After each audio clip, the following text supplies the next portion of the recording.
Marcy. Good. How are you doing?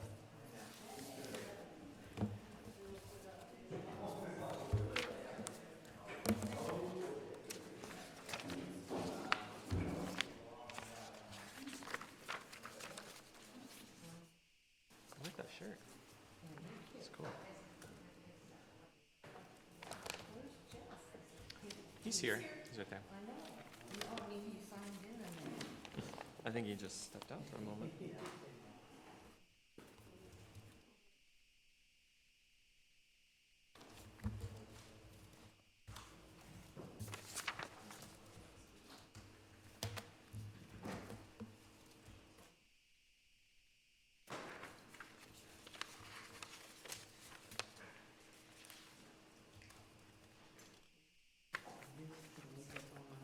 Yeah, and the green button will go on. And she said we go live right at 6:30 on TV, no matter what. This is not correct. No matter what, whether we've started or not.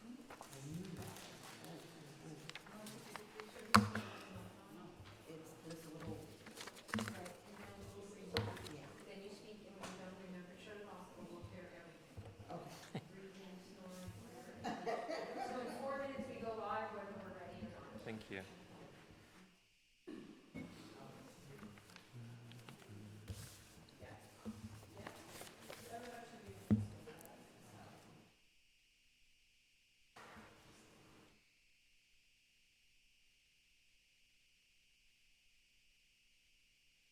That is a good idea.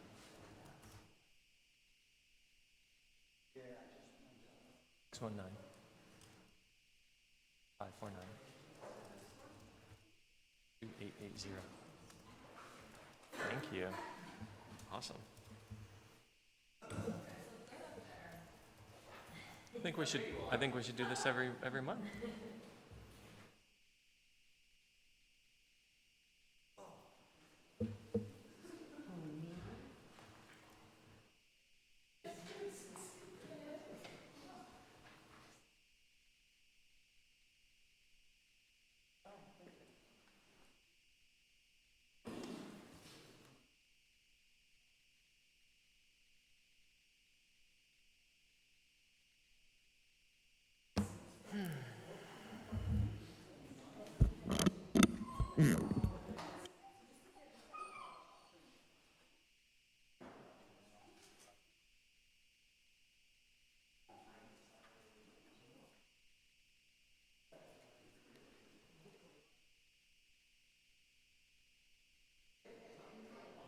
Superintendent Camp Q, I have.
All right, we're calling this meeting to order. I'll ask Captain Perez to lead us in the Pledge of Allegiance.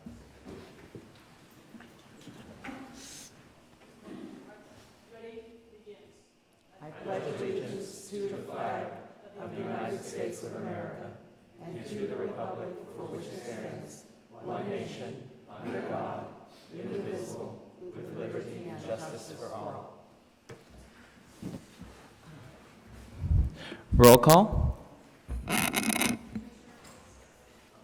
Commissioner Berger. Commissioner Coleman. Present. Commissioner Montemayor. Here. Commissioner Norton. Here. Commissioner Soul. Here. Commissioner Walk. Here. Commissioner Williams. Here. Any adjournment requests? Commissioner Soul? As has been the tradition, I'm going to read the names of the fallen officers that have passed since our last meeting of the Public Safety Commission. From our law enforcement side, we've lost Police Officer Blake Snyder, Agent Victor Rosada Rosa, Sergeant Steve Owen, Jailer Robert E. Ransom, Deputy Sheriff John Thomas Eisenhower, Agent Pabron Robles, Sergeant Carrie Winters, Sergeant Kenneth Steele, Correctional Officer Kenneth Bettis, Trooper Kenneth V. Velez, Police Officer Jason Gallero, Police Officer Robert Aaron Barker, Canine Trainer Officer Timothy James Bracken, and also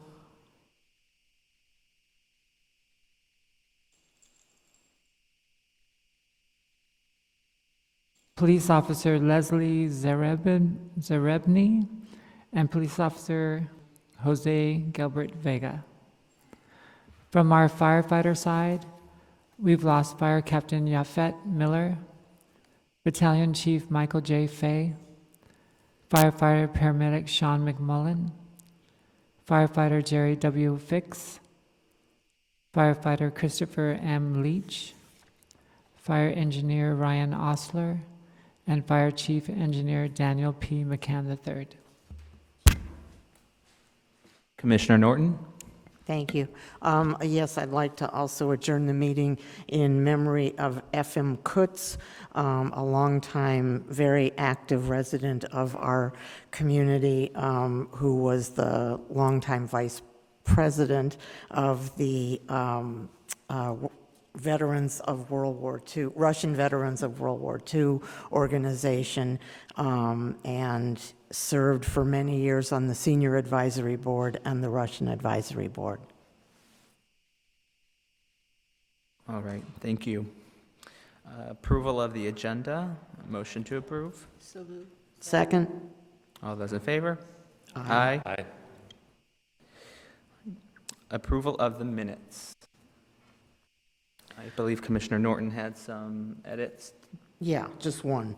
On page 2, under the item 8, Commissioner comments and liaison reports, second paragraph where it included my comments, it said that I had spoken in support of the establishment of a commission that handles code compliance issues, and I'd like to change the wording to remove "spoke in support of" and replace it with "requested that staff agendize an item for commissioners to discuss the possibility of asking council to expand our commission's purview to include code compliance issues related to public safety, or to consider," and then it picks up with "the establishment of a commission."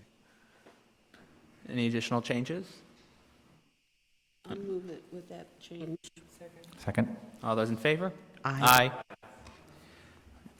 All right, public comment. And before we begin public comment, I just want to make a reminder that the validation scanner isn't working at this moment, so there's little validation tickets that you can use to make sure your parking is free for this evening. They're in the back, and we have some extras up here in the front with Kristen Cook. Thank you. That being said, we'll start public comment with Jerome Clearly.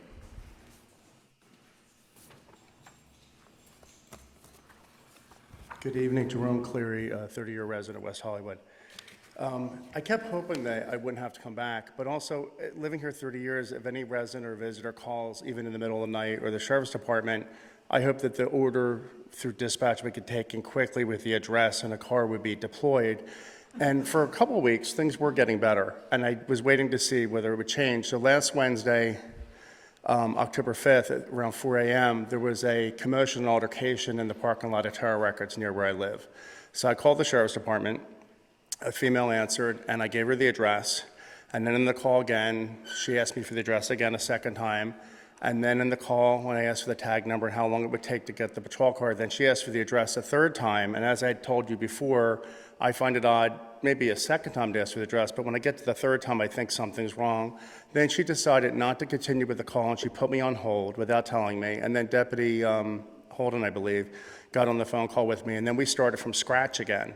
So the car still hadn't been deployed, and then he asked me for the address one time, and then he asked me for a second time, and he asked me for a third time. So I gave the address 6 times.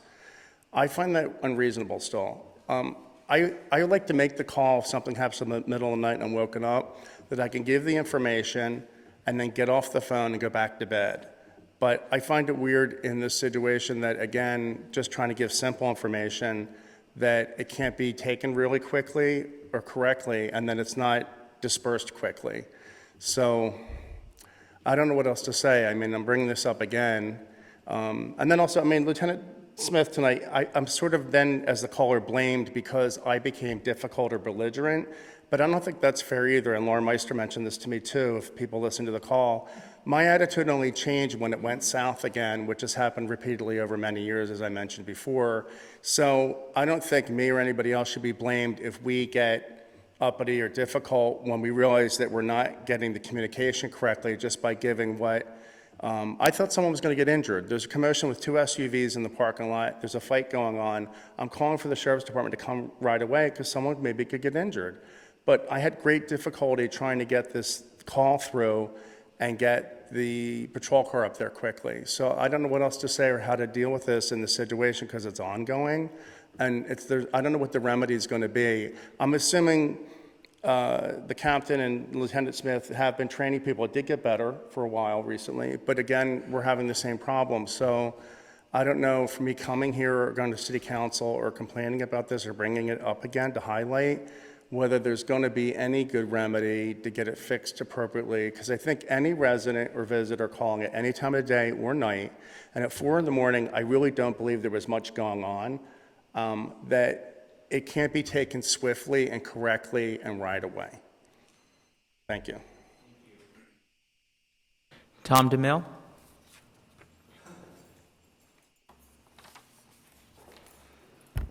Tom DeMille, West Hollywood. I'd like to thank you guys for what you do on the board and your commission here, and it's noticed all around the city.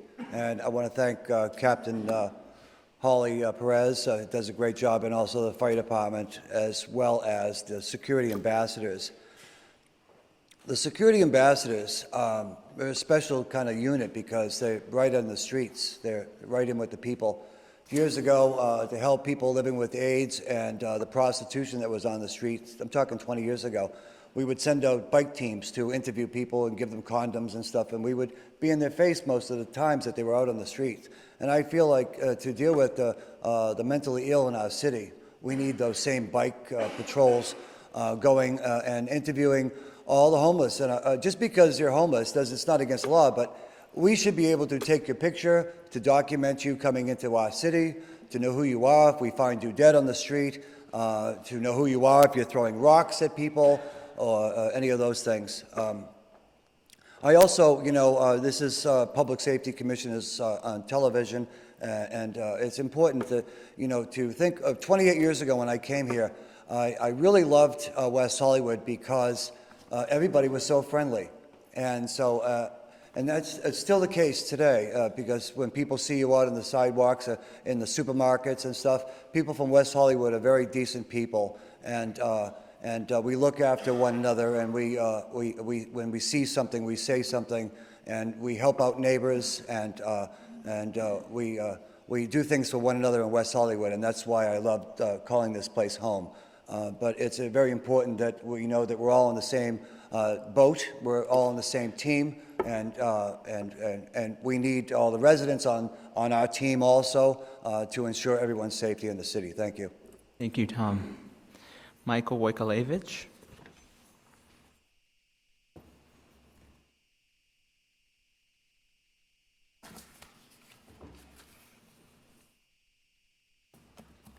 Good evening. My name is Michael Wojciechowicz. As a resident of West Hollywood, I speak before you tonight only as a resident of West Hollywood. In 16 days, on October 26, a pair of longstanding citizens of this community will be acknowledged and co-honored by the city's Disability Advisory Board. As it so happens, Kathy Blavis and Stephanie Harker were among just a few from the public who were present at this commission's September meeting, finding themselves called out, criticized, characterized as being not civically engaged enough. The individual award that is about to be bestowed upon Ms. Blavis and Ms. Harker on the 26th is named for yet another strong woman, Lovedie Bryden. Lovedie unfortunately passed in 2009. I did not know Lovedie. I do, however, have some knowledge of her spirit and integrity. Before Lovedie became a resident of West Hollywood in 2005, there was a time that she would travel 3 hours each way on her mobility aid scooter from downtown Los Angeles during a prolonged bus strike. This was in order to come to the city and work at the Stonewall Democratic Club. As Lovedie put it, quote, "Politics is that important to me. Everyone thought I was crazy, but if you don't participate in democracy, then you can't complain. And I complain a lot," unquote. I have no doubt then to believe if Lovedie was still with us today, she would absolutely be participating in democracy through both political and civic engagement. And I have no doubt that if Lovedie was present at last month's Public Safety Commission, she too would have been included in the unjustified critique, told to strap on an orange vest, get a stop sign, and instructed to put herself and her mobility aid into harm's way, jeopardizing personal safety in order to do the job for whom a city or county salaried employee is responsible. The fact that your recently elected chair, Mr. Montemayor, remained sitting silently represented not only an acceptance, but a shared endorsement for the resentful rhetoric served up during commissioner comments through colleague Desiree Soul. City of West Hollywood, I have no doubt that it is because both the actions and the words, or the lack thereof, of certain commissioners that there is a further erosion in the public's faith, trust, and confidence in the city-sponsored commission. Thank you. Thank you, Michael, for your comments. David Nash?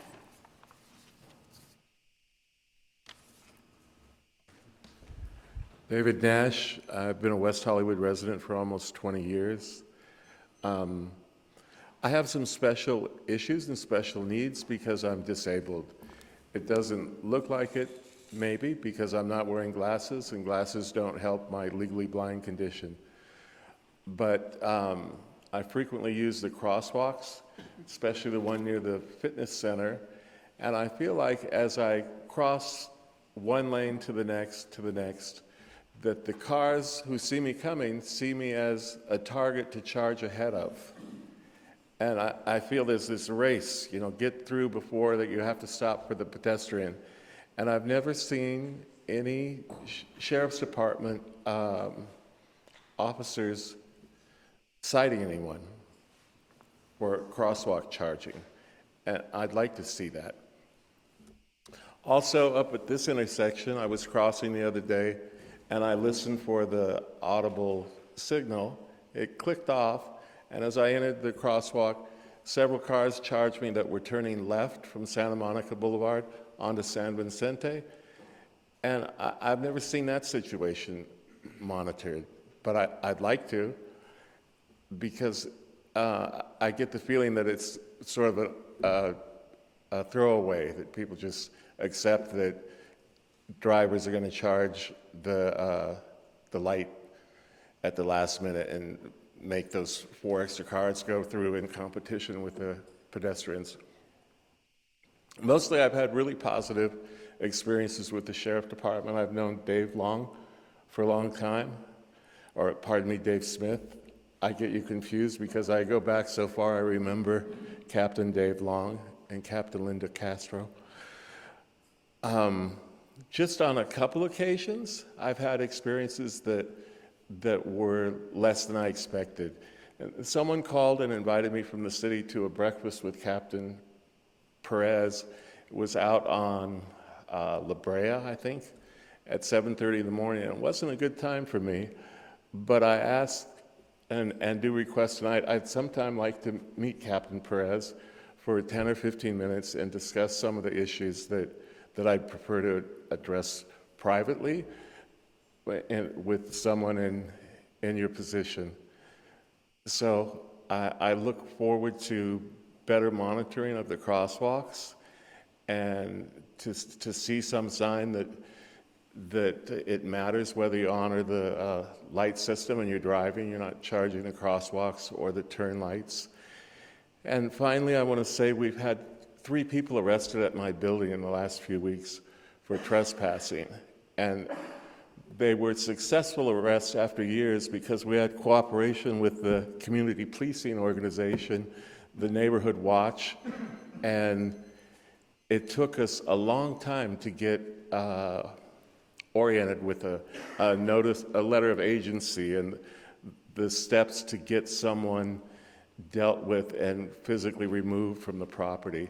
But I want to thank the people that came up recently from the Sheriff's Department and helped us rethink that process and get better at it. Thank you, David. Thank you very much. Thank you very much. Kristen, did you get the name of those intersections that he spoke about? Or Bonnie? The 24-hour fitness one, and I don't know what the last one was. David, if you could speak with Bonnie and just leave those. Thank you. Okay, you're going to have to help me with this name. Yaniv? Gabriel El Harar. Thank you. Hi, good evening. My name is Yaniv Gabriel Harar. I'm a registered nurse. I've lived in West Hollywood for almost 3 years. And I'm here, honestly, I don't like public speaking or being on cameras, but it is a Jewish New Year, so Happy New Year. And I wanted to start on this note. You know, I've had so many friends, patients, neighbors. The meth epidemic in our community is just a disgrace. It really is a disgrace. What's going on in social media in our community is a disgrace. The drugs that are being offered to people who are in recovery is a disgrace. The drugs that are being offered to kids who are coming to our community from other cities because they can't be gay are being offered these drugs. I mean, we could open these apps right now and find drug dealers on these apps who will sell us the most toxic drug that will kill our children, our neighbors, our mothers, I mean, our whole community. I've had to call, I've seen so many friends in recovery. I've had to call so many parents in the past year. It's like, I felt like I was working for the city. Like I called John Duran once on a Sunday, and I was like, I need this guy in rehab in the next 3 hours in detox. He has no insurance, he's suicidal. I'm like, what are we gonna do with him? He called me back 3 hours later, and we got him in. But again, I wanna address this issue. It's constantly on our social media. And it's the same drug dealers, it's the same addicts, it's the same newcomers. It's like, I don't even know the right words to put this in.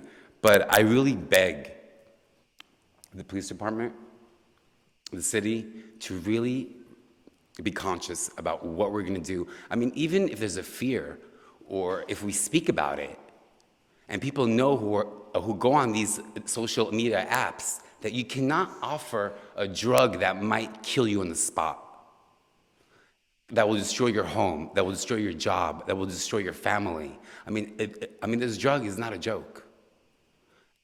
And I beg the police department and this commission to do something about it, please.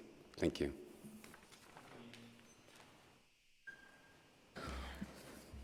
All right, now we'll hear comments from the commission. We'll start with Commissioner Walk. Great. Thank you. Thank you for everyone for coming out tonight. I did want to congratulate Kathy and Stephanie for your award. That's a great news and well-deserved. I would like to ask the fire department to, during your report, if you could talk about the fire at the 24-hour fitness. I know it happened in October, and you'll be talking about September in your report, but if you could just let us know anything about that. And that is all I have tonight. Thank you. Commissioner Sol. I just want to thank everybody for your comments, especially Yahib. It's a very big epidemic that we are trying to work on. So thank you very much for your heartfelt words. That's it. Commissioner Berger. Thank you, everybody who came and spoke. I have had some discussions with Mayor Meister about, there's two main things that are really on her radar right now. And one is the working group. I went to a meeting last week for the working group for the Civilian Oversight Commission. And basically what that is LA County is trying to put together the structure of the oversight committees, not just the probation committee commission. We've really looked at that, and I have just sent them a lot of questions, and we had several of our public come and comment on that, but the meeting wasn't given much in advance to us, and the mayor couldn't attend, so I did attend. And so that's going to be something that she's really looking at. And the other one is about the meth epidemic. I have also researched this. I've been reading the articles on WehoVille and others. And this is a really big one for Mayor Meister as well. This is really on her radar. We're going to discuss that, I think. It's on our agenda. But know that we've dug into it, we've researched it, we're looking into this, and we're not taking it lightly.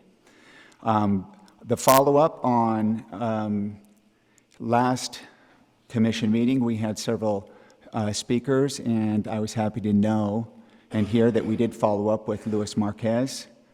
Jeff Albel ended up contacting him. We had some great citizen input over the month of the street safety of the construction that was there, and we had some rapid response to that. I think the city engineer got on that kind of quickly. Tom, yes, it's really important. We do want your feedback, and we can't really do it without you guys. You are our eyes and ears, and we really do appreciate you all coming here.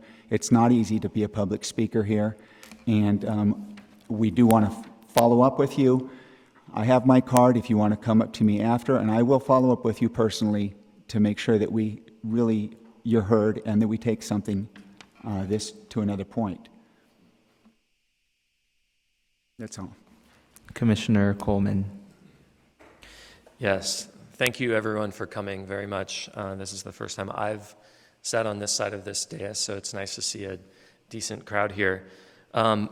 Just to respond to the public comments that I wanted to quickly. Jerome, you and I have spoken privately as well as in front of everybody, and I've had some of the same experiences. And I think that as the customer service survey, which recently was presented, shows, I think our sheriff's department mostly does a good job. But it is those times when it's 4 a.m. and you really need somebody to come and assist you, and you need the right information relayed back and forth. that it really can break down, and it can just be, one of those things that happens.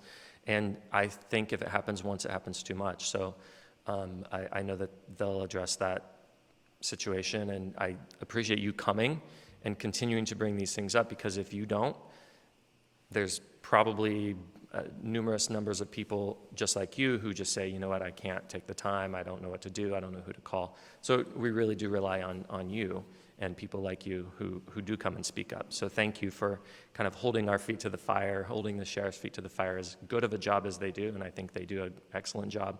Like I said, we still have to have our feet to the fire for some of these negatives that come up from time to time. And Tom, thanks for coming and saying those nice things. It's good to see you.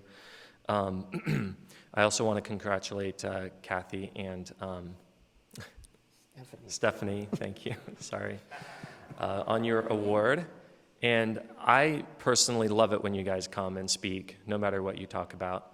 And I miss you when you're not coming and speaking, because if you're not coming and speaking, well, there's 2 less people participating in our process. So you guys are very important to this commission and to public safety. I think you guys do a great job. You're very active in your neighborhood, and I know you are. I've seen you out there. So no criticism from me to you, and I thank you very much for everything you do.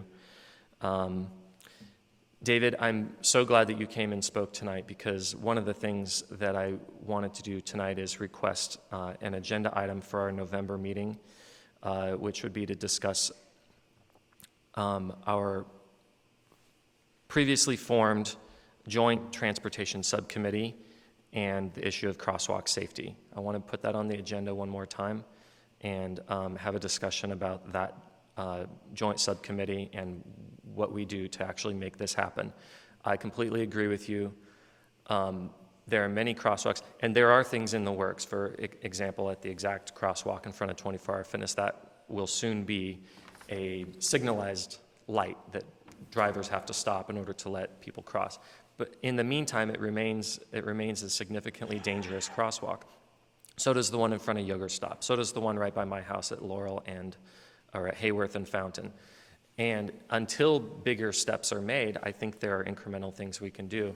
And I really want us to keep these things on the front burner. So I want to request respectfully if we can agendize that in November.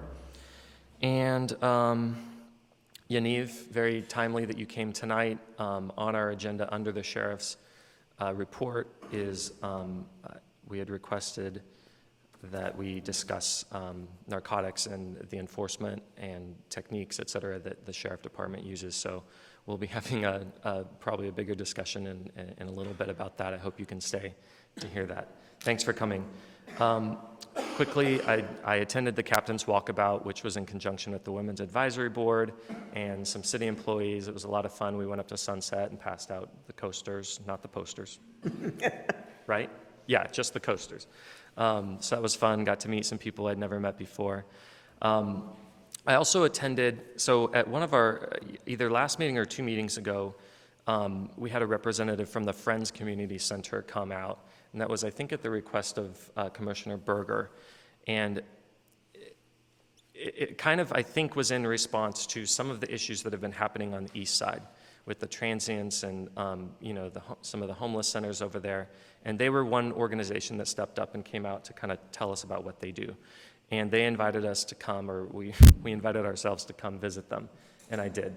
I attended with Tatiana, who's a city employee, and we spoke with the head of that center, whose name I forget, and another person who works there. And basically, just to kind of update the rest of the commission, it doesn't appear to me that that is a center that is like a drop-in center that feeds people, that just come up off the street. It's very appointment-driven. They do provide a meal to the folks that they help at that point in time.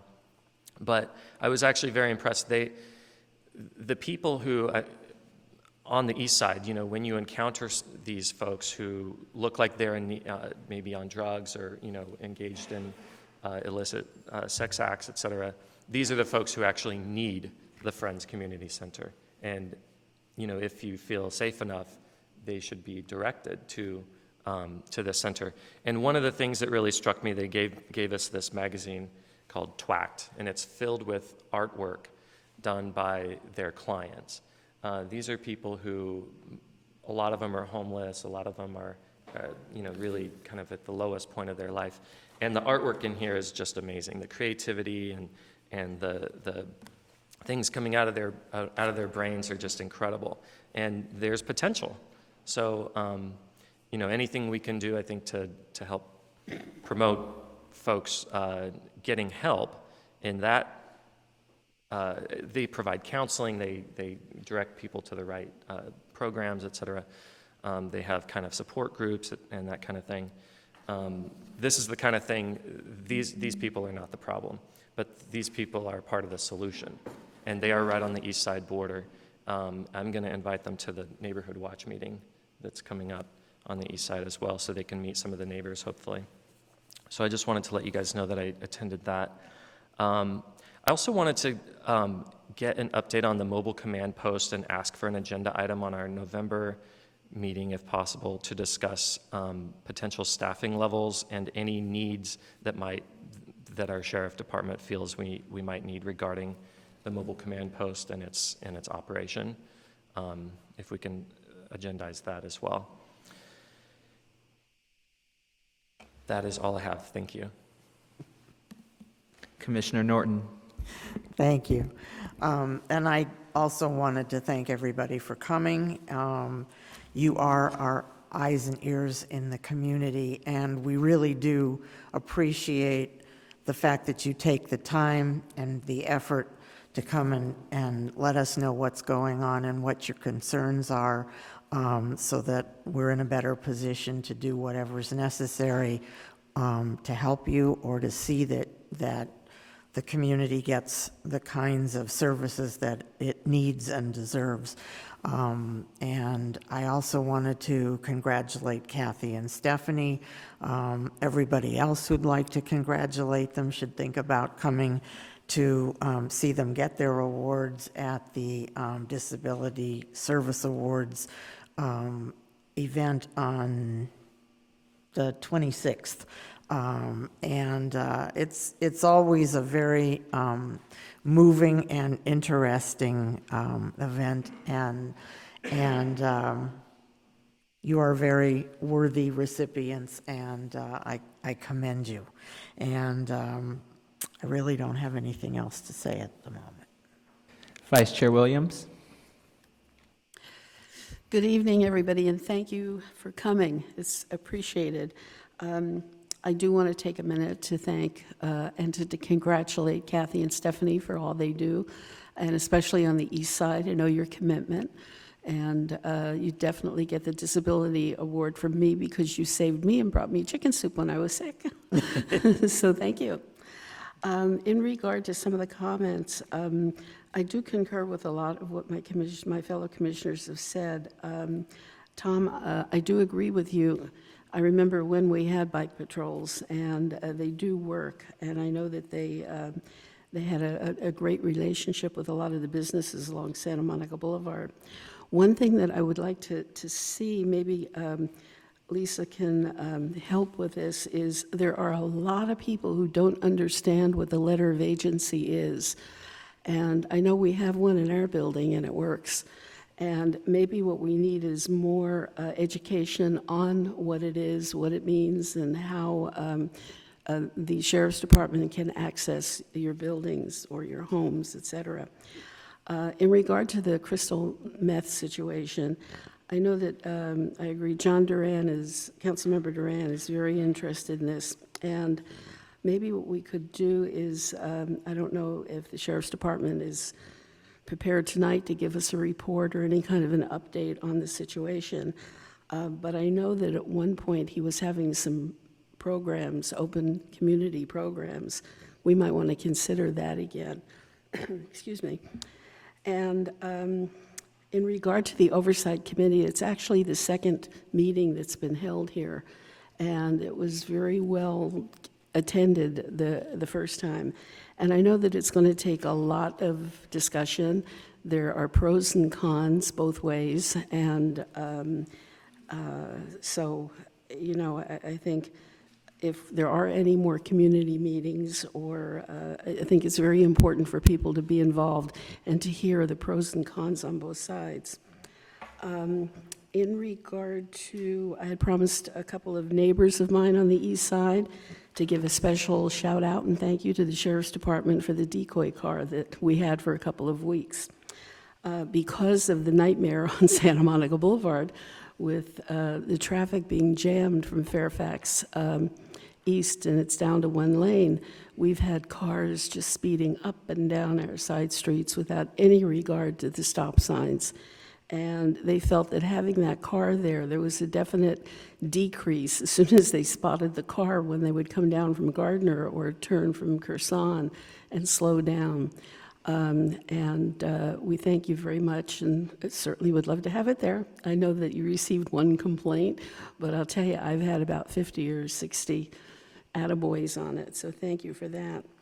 And I think that, the Friends Center, yes, Commissioner Coleman, you're absolutely right. They do a wonderful job, and I know that they work with the center, and I think that they're going to help tremendously when it comes to the situation that on the east side where we do have a lot of the prostitution going on and so forth. And it's a great organization. They are very committed, and they care a lot. So thank you, everybody. One of the great things about going last is that everything that needed to be said has been said already. So I'll keep my comments incredibly short. I just want to thank everyone who came to our open house and public safety awards last month. I know it was very hot. We're going to keep that in mind for the future, but thank you again for coming. I also just want to reiterate what my fellow colleagues have said about the meth problem. It's such a problem that Commissioner Coleman and I felt the need to agendize the item, so it'll be discussed tonight. So if you can stay, it'll be discussed momentarily under the Sheriff's report. And again, thank you for coming tonight. I wish we'd have a bigger turnout, but I like to see our committed folks here who come every month and speak, and you are our conduits to the masses, and I continue to invite you to bring your friends and family, encourage them to show up at our meetings. I personally think this is one of the most important commission meetings in the city, and we should encourage folks, come to our meetings. We meet at City Hall every month and have an open dialogue with all of us. That being said, we'll move on to item 9A, report from the fire department and 5-minute CPR demonstration. So would you like to start with the demonstration, or would you like to start with the report?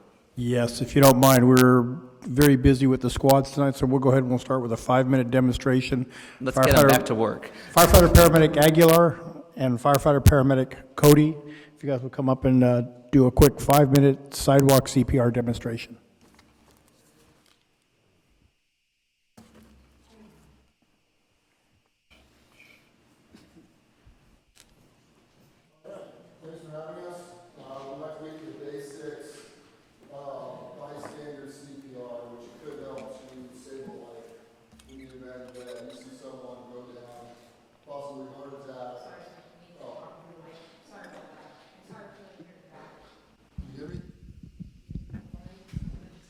Hello. We're televised tonight, so the people at home can't hear you unless you use the microphone. Okay.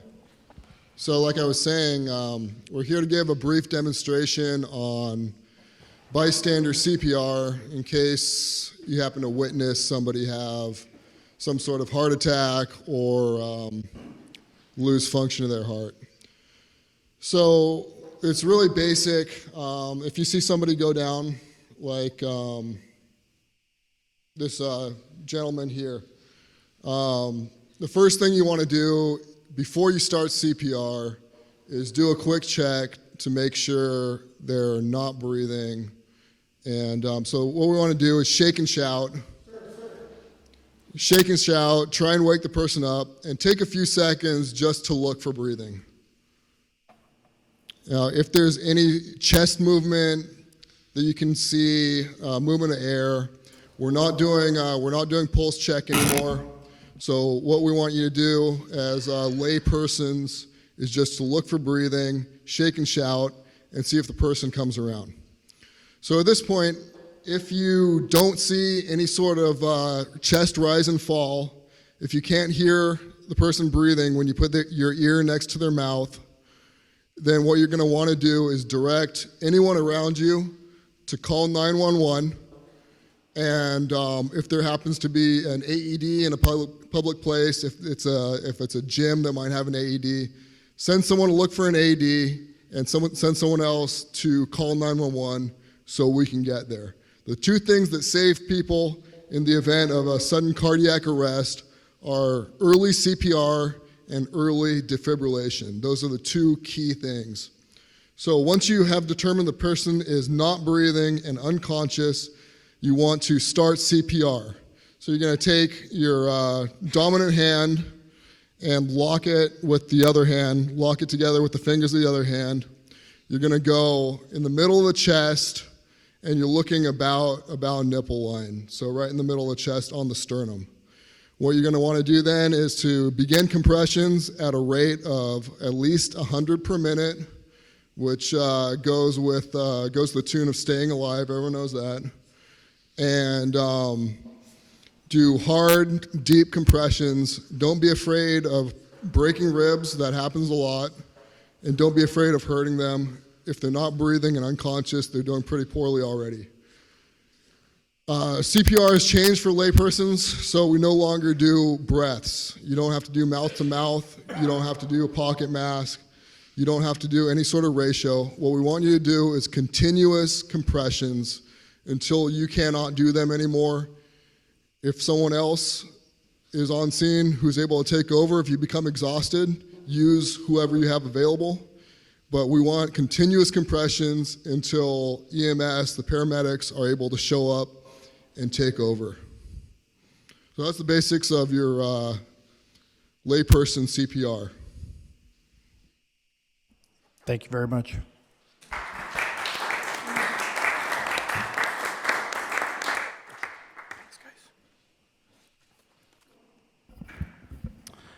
One additional item on the sidewalk CPR. For those that are not aware, there is an app for your smartphones called Pulse Point. It's a very valuable app. It indicates, if you so desire on your settings, when someone is having a heart attack and 911 has been called out. If you know CPR, you can render aid, and you can set in your settings, you can set it to how close you want to be within a block, within a half mile. But it's a great community service app for the people. So Pulse Point, to dovetail onto that. As for the report for the month of September, we responded to 530 total incidents. Of those 530, 6 of them were fire incidents, with the most significant being a vehicle fire in the 8900 block of Melrose. We also had 8 various other incidents, 2 hazardous materials, and 6 hazardous conditions. So again, the majority of our responses were for EMS during the month of September. With regards to Commissioner Wax's request for the fire at 24-hour fitness that occurred on Saturday, October 1, that was smoke from an air conditioning unit. Was an overheated belt that stuck during the air conditioner, and it sent smoke throughout the 24-hour fitness facility, caused approximately $500 in damage. It was handled with the crew from Fire Station 7 and the ladder truck from Engine 8 with positive pressure ventilation. And that's all I have. Any questions? Any questions? No. All right, thank you very much. Thank you. All right, moving on to item 9B, Public Education Update on PSA from Communications Director, Ms. Lisa Belsanti. Are we ready for that?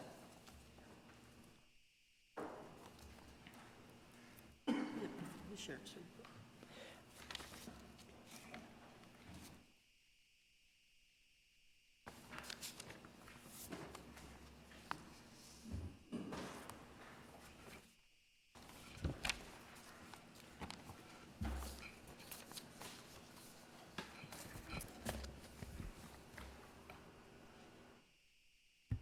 Good evening. So I understand you wanted to talk specifically about PSA strategy, and then there was going to be some questions generally about other communication strategies. So about 2 years ago, we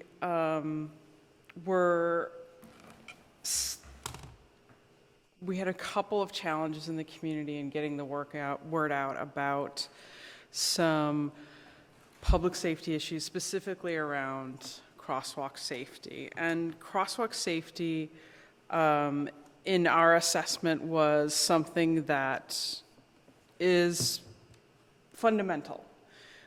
Children learned about how to look both ways and cross the street.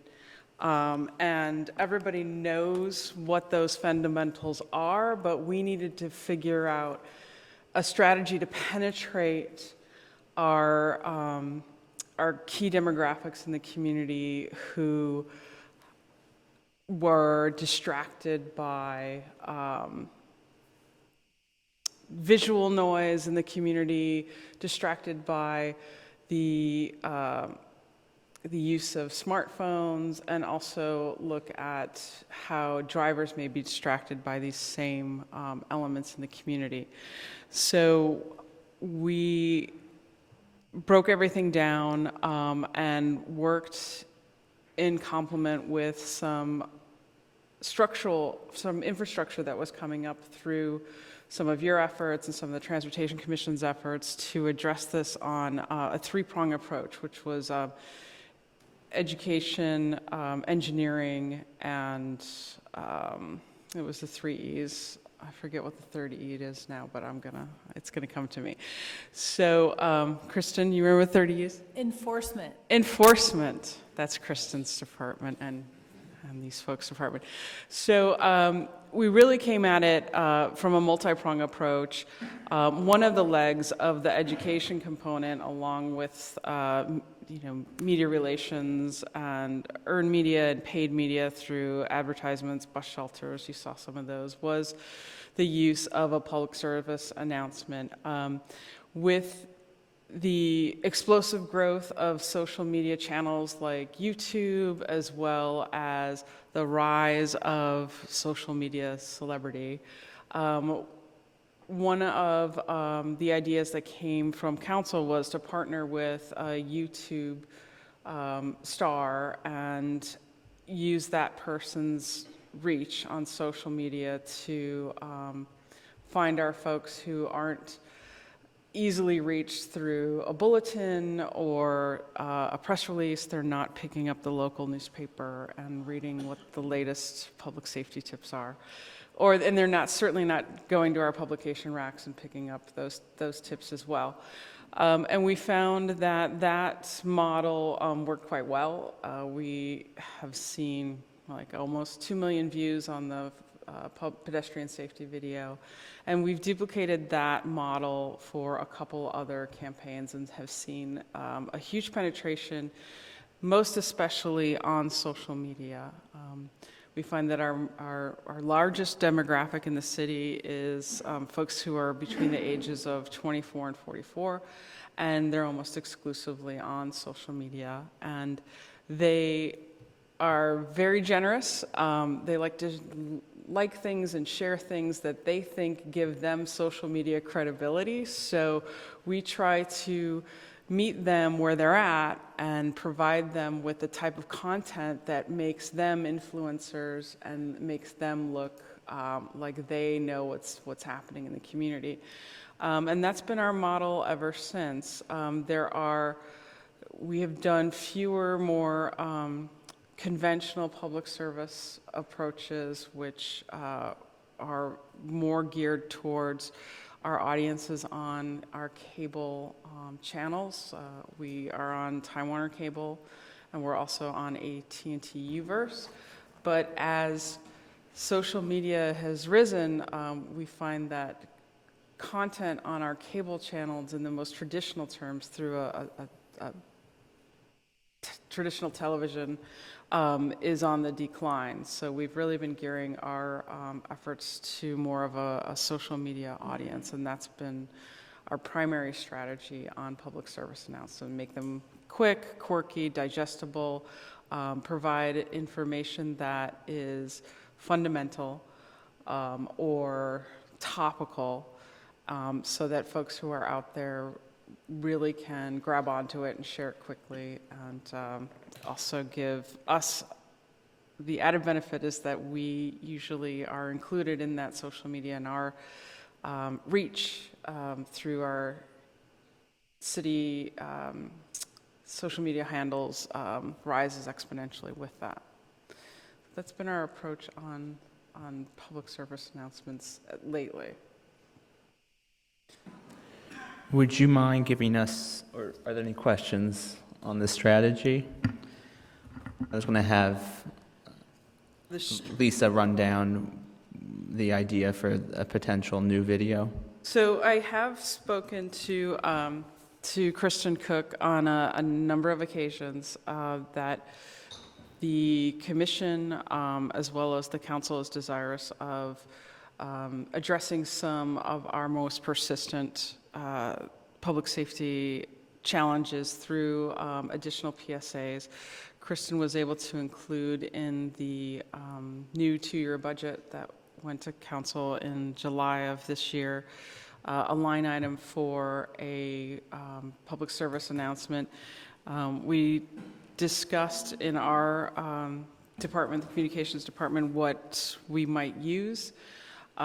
There was a desire to tackle a couple of different topics at once with budget for one PSA. So we got creative and we went through our library and decided that there was one public service announcement that we could tag onto and bring back that was very popular. It was a parody on a popular Saturday Night Live skit called The Californians. We turned it into the WeHoans, and it has seen a lot of views and reach, and people were asking when we were going to bring the WeHoans back, and this is a good vehicle to use the same model, because with that particular PSA, we broke it up into episodes. So the topics that we think are a good fit for this model that Kristen communicated to us is disaster preparation.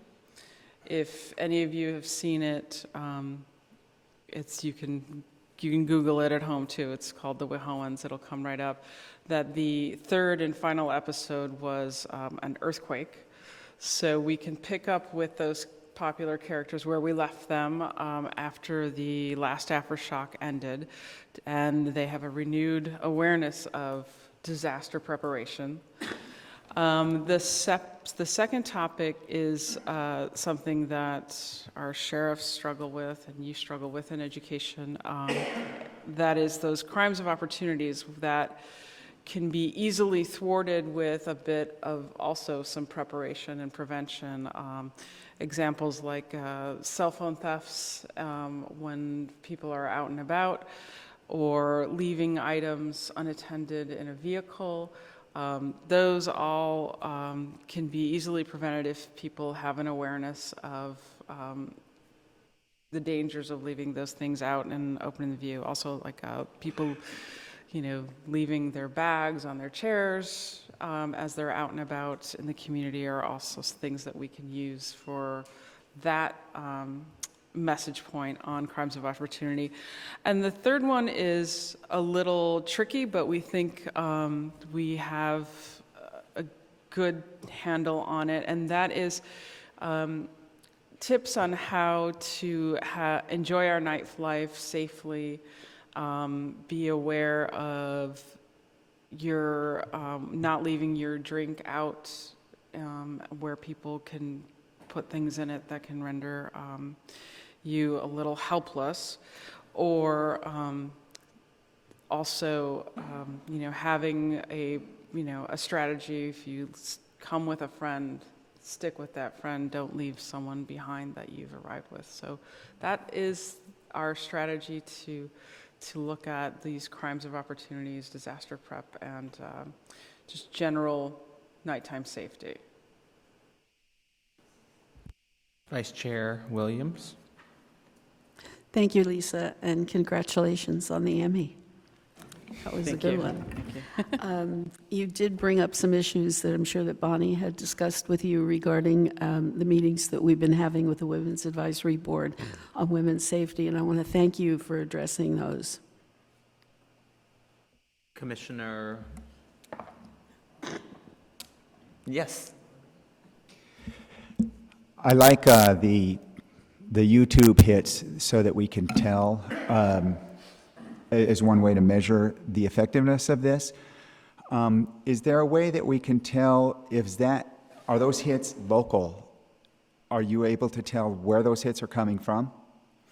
The second thing is, do we have a way to correlate seeing these PSAs with actual action or some kind of a way of, obviously will be a decrease in crime or people getting hit in crosswalks, but I was just thinking some way maybe like, when you do the disaster preparedness one, I guess like, for example, on the YouTube channel or YouTube, you could put a link to our disaster preparedness site, maybe for people to sign up for the CERT, but also that we might be able to tell how many people are actually taking some sort of an action and actually going to our website and doing something. Do we have anything in place like that? So yes, on YouTube you can track where your views are coming from. They're not hyper-local, but we can tell that they're coming from California or other states or from other parts of the world, and predominantly from the PSAs that we've launched in the last couple of years. They're California-based. Your other question about action items, you have the ability within YouTube to add click-throughs. You can pull up like a text box, and you can, add layer over text that says for more information, or, click here for more information on disaster prep, and you can measure what those click-throughs are. The other thing that YouTube has is there's information on the publication of the PSA, but also you can put a lot of contextual information in the body of those text areas. So you can say, this public service announcement is brought to you by the City of West Hollywood, for more information on disaster prep, and include those links, and we'll be able to, from our website, track not necessarily that those clicks came through by way of the YouTube link in the text box, but we'll be able to see if there's a spike in our disaster prep pages on the website. That's exactly what I was looking for. I'd love to see that. When you release that, you probably will see a spike, hopefully. Yeah, thank you, Lisa, for tackling this. I think everything you said sounds awesome. I can't wait to see what we come up with. Do I understand you correctly? It'll be 3 separate videos, 3 episodes, tackling each of these subjects? Correct. Okay. It will be, we'll shoot it all at once, but we're going to break it up into those, 2 minute segments. How many minutes do you expect each episode to be, ideally? We're aiming for no more than 2 minutes each. Okay. That's good. And the reason I ask is when we first started this discussion a few months ago, some of the ideas that kind of came out of our discussion was very short videos that could be easily watched on Facebook without somebody losing their attention, or even some of the social media apps like the Meetup apps, et cetera. People are checking them kind of every few minutes, and there's ads that pop up on a lot of those. So it could be interesting to have something very short, even if it's only 10 seconds. And one of the things that I had mentioned was they're called whiteboard videos. I'm sure you've seen them. Fairly inexpensive to produce, and some of them, what I'd love to see is that we take what you guys produce in these 2-minute segments and build upon that. And other things that were suggested were billboards, using our bus stop shelters, et cetera.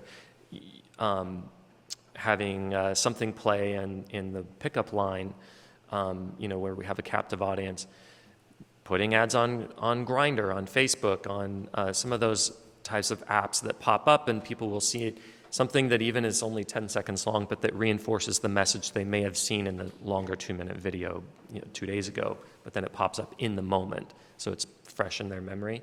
So, some of that kind of stuff. Do we have budget to kind of play with some of that? Not in what was what was included in the PSA, but we've been very successful in leveraging earned media with these campaigns, and then we use that leverage to leverage social media. We have JC&Co and Outfront, who our bus shelter, they sell our advertising, and I check in with them on a regular basis to see if there's available space.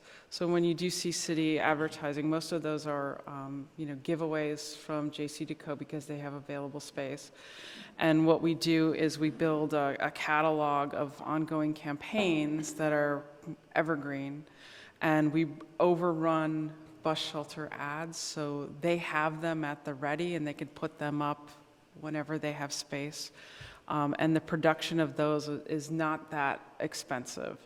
Billboards, we've had some success getting billboard companies to donate those. They are a little more costly because of we have to pay the production. It costs about $1,000 to $2,000 to have a billboard placed. The social media ads are not very expensive. So we have really great success in using Twitter ads, Facebook ads. The Meetup apps are a little more expensive, but we can look at that and leverage what we have ongoing. But we've really done well by having a companion media campaign that goes with the launch of a PSA and getting a lot of earned media. So we do get a lot of exposure that we wouldn't ordinarily get if we just pushed out a PSA. Good, thanks. I love hearing all that, and look forward to seeing it. And the other part of that is that I hope that we're able to not just make it like a month of a big push and then silent on these issues for the next 11 months, but that we can find ways to continue to keep these issues. Maybe 1 month is focusing on a certain thing, another month is focusing on something else or something. I'm sure there's some ideas that will come out of this tonight. Thank you very much. Thank you. Commissioner Sol? Hi, Lisa. I had a possible suggestion for the disaster preparedness one. I'm sure you've seen it on Facebook when people check in from different disasters that is safe. Maybe we can do that on the disaster preparedness thing with the text linking to possible suggestions on how they can survive for 5 to 7 days, and then check in as I'm prepared. Thanks. Commissioner Walk? Just a quick question. Besides the social media, which I understand is the most important, do we ever play these on the cable channels? Because I was thinking, like when the council takes a break, and they're off for 10 minutes, then rather than just have the music playing and everyone sees what's going on here, it would be a good thing to just throw these ads in there right before or after, We do. We have a kind of library now, and we plug them in throughout the day. We try to plug them in as a bumper before a council meeting or after a council meeting. Council breaks are a little tricky. You never know how long they're going to go. But we do have them in regular rotation on our channels. Okay, thank you. So Lisa, I think there's a lot of support from this commission, certainly to do the PSA, which is happening, but also to start investigating some of these other mediums that we could use to promote our message. In particular, some of the collateral that we have now, which are the handouts that the commission and the department use for different advocacy days and outreach days. And that's something that we'd love to see updated to become a little bit more reader-friendly and eye-catching. And I think we would love your assistance on that. I don't think you have to answer how we do that today, but maybe we can have Kristen check in with you on maybe a budget for that. I think we may already have one, I'm not sure. And then how we can proceed with that specific item. And then I think Commissioner Coleman stated the other things that would be of interest to the commission as well.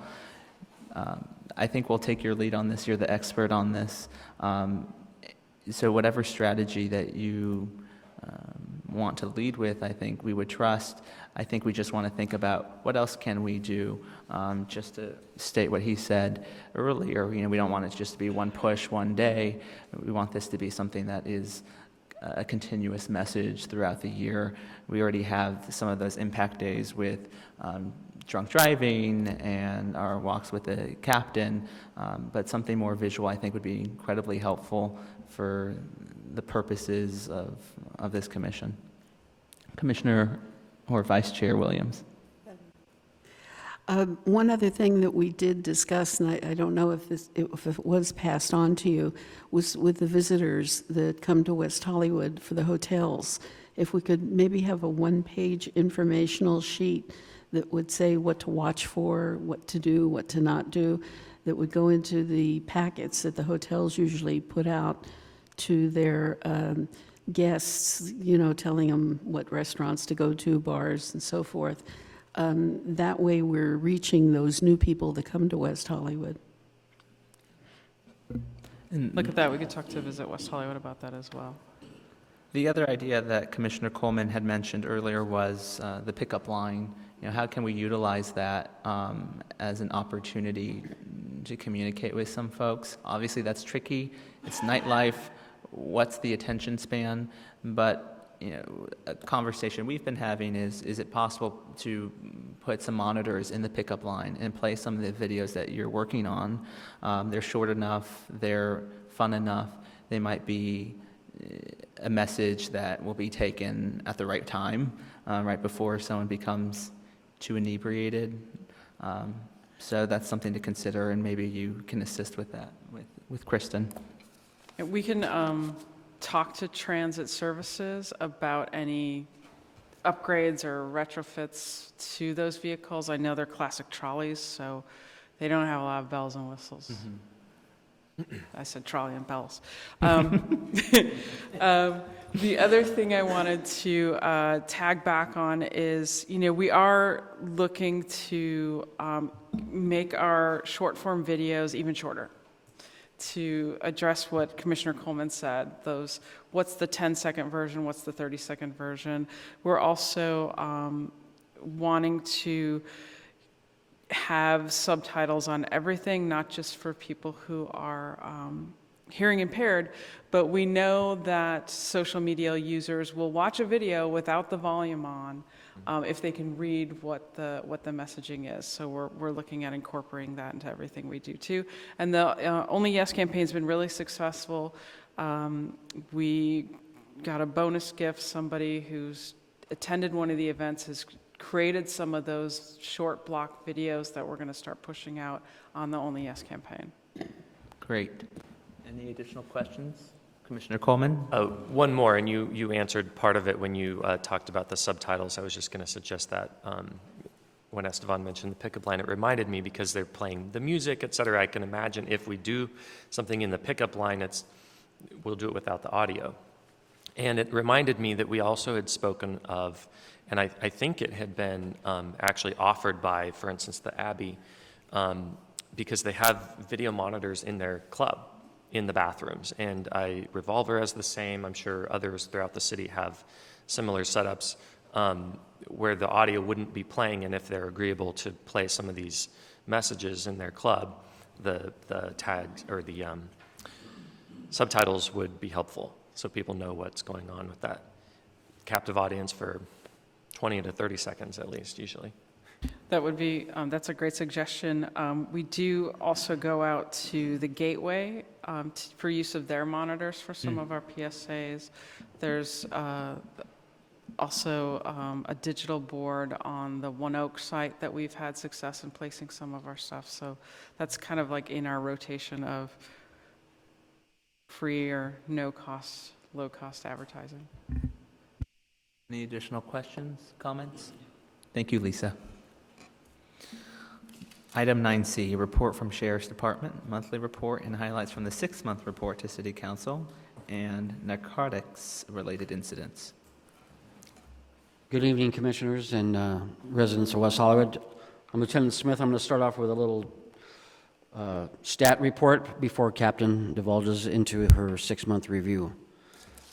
For the month of September, we responded to 1,952 calls for service, which is 126 more than 2015 in the same month.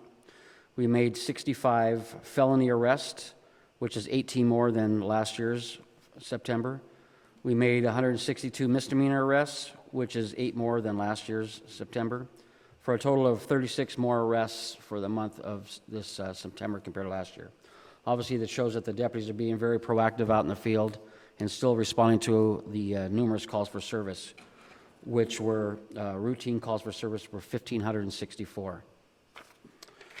As far as what Commissioner Coleman liked, I think we have the chart up there, the comparison between August of 2016 compared to September of 2016. For aggravated assaults, we've had 3 more compared to August. For robbery, we've had 3 more. In those robberies, we had 3 armed robberies and 7 strong-arm robberies.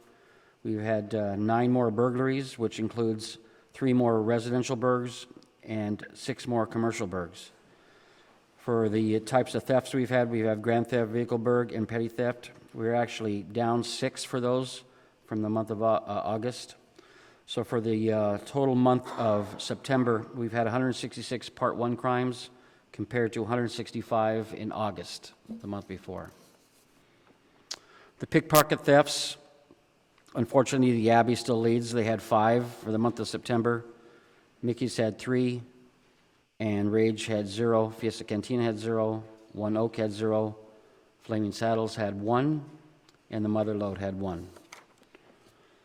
Some of our crime notes that I put together monthly, or our crime analyst puts together for me.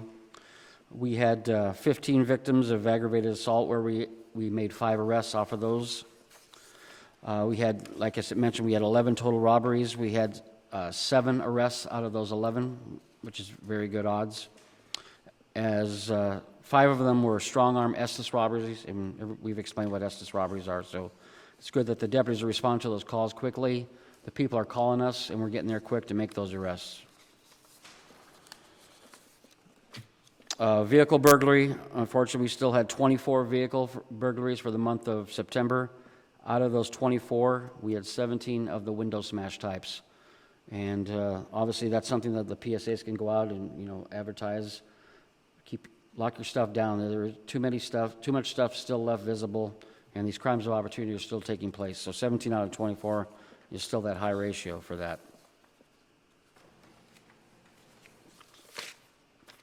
For our pedestrian bicycle stats for the month of September, we had 4 vehicles versus pedestrians.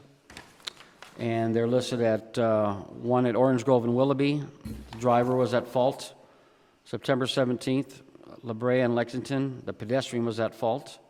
September 21st, at Santa Monica and Palm, the driver was at fault. And at September 26th, at 802 San Vicente, the driver was at fault as well. Unfortunately, the secretary didn't prepare the reports because she was off last week, so I didn't get the copies of the reports as requested by Kevin Burton for the bicycles. Vehicle versus bicyclist for the month of September, we had 3.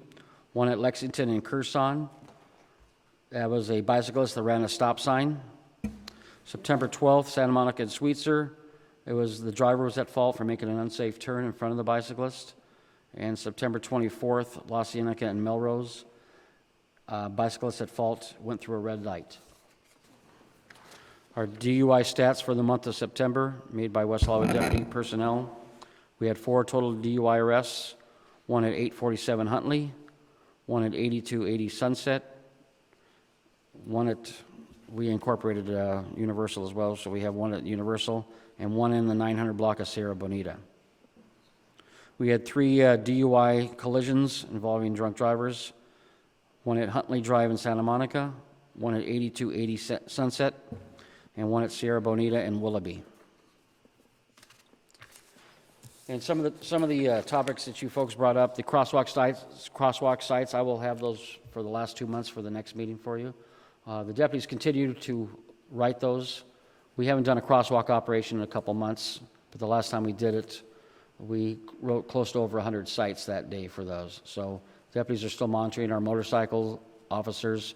Whenever I get requests from the community, I make sure that they're prioritized and writing those sites. One of the other locations we're dealing with is 7715 Santa Monica. That's we talked about that the last city council meeting, where the city's attempting to abate it. That's a constant source of activity for our personnel. In fact, we went there this morning because one of the persons who was being abated barricaded themselves inside the building, changed the locks that the city and the both sheriffs provided, and locked herself inside. We had to have the facilities from the city come and take the boarded windows up and go in there and arrest her. She was in possession of meth, as well as trespassing, and anything else, Sergeant Claus? She was in possession of pepper spray as well. Our foot patrols continue to be 7 days a week, both in the east end of the town as well as the west end. In fact, Todd, who's putting together the meeting on October 19th, I saw him a couple times over the weekend, and he said it is improving, not 100%, but it is improving down there in the east end. I'm trying to, along with Sergeant Klaus, we're trying to get a meeting together with the LGBT Center and the LAPD to share some ideas of what we're doing, because a lot of the residents that attend these meetings saying they're not seeing that same thing from the LAPD side. So we're offering our services and are offering our knowledge as far as how we're dealing with the homeless issues down in the east end to set up a meeting with them as well. Like I mentioned, October 19th is that neighborhood watch meeting down at Lorelei, which is at Lexington and La Brea. They're going to be hosting it on the patio, starting at 18:30 hours. At 18:30. Which is 6:30 p.m. for the layman in this audience. Sorry about that. Okay, and also the decoy car that Ruth mentioned, we have one decoy car for the whole city, so we get requests throughout the whole city. In fact, it's been moved from, it was at Westmount, I believe, and Rosewood, where we have a lot of stop sign runners in the morning during, in fact, the mayor requested in that area along with some residents, and the next day we wrote 18 sites between 8:30 and 9:30 in the morning for running stop signs in that area. So after they left, we made sure the decoy car was in that area, and hopefully it's slowing it down. So that's all I have, and unless you have any questions, I'll turn it over to Captain Perez. Any questions? Yes, Ruth. My usual question, I noticed there were 3 rapes. Can you give us any information on those? Yes, I do have those. I knew you were going to ask that. I know. But I was trying to be good on camera. Okay, the first one occurred at 900 Hammond Street, and I'll give you the scenario about it. It was on September 5th. A female met a male and a female in a Las Vegas casino and accepted a ride back to Los Angeles. During the drive, the victim took a pill given to her by the suspect. They all went to a room at the indicated location and posed for nude pictures that were placed on an internet to solicit prostitution. The victim had sexual relations with one customer that responded. The victim's husband found her sex ad online a week later and confronted her. She then filed a report for rape. 8560 Sunset on the 15th of September. The victim answered an ad for an employment posted on Craigslist. On her second day of work, the suspect cornered her in the bathroom against her will and forcibly sexually assaulted her. She waited 10 days to report this. And the last one was occurred at the Abbey on 9/25/2016. A victim was on the dance floor when a male began dancing next to her. he placed a digitally assaulted her while she was dancing on the dance floor. So those are the three. Any further questions? Yes, and that gentleman was arrested by deputies that night. Commissioner Coleman. Just quickly, I heard you say my name earlier. It was when you were going through the stats, the ones with the bars. And I don't know what you were talking about, but... I'll explain that. It wasn't regarding those. That was for the comparison of the month before stats that you requested. Right. That's what I was mentioning your name. Or are you saying that those are coming next month or something? We didn't pass those out. We didn't pass those out. tonight. I brought those up in my comment. Oh, I see. Okay. Will we at some point, do you think, see a graph that has 3 lines instead of 2 per category? You'll see a different type of chart. It won't be a graph because the crime analysts try to do a graph, but it reduces the size of it to too small, so we put it on a different type of chart that we will pass out next time. Okay. But since this was the first one, I just wanted to read it to you. Got it. And then see if it was feasible. Okay. I was very confused for several minutes. Thank you. Commissioner Berger. I've got some feedback for you guys, some good feedback. Okay, good. And some questions. I had a good citizen contact me about a KNBC story ran about the buses. And he says that it seems that they are cutting off the roofs of these vehicles, and it interferes with their structure, and the seatbelts are often removed as part of the body modifications. Are you guys looking into that? And let me continue with the rest of these so you can think about that. I got some feedback from our East Side Neighborhood Watch captain that things have improved over there.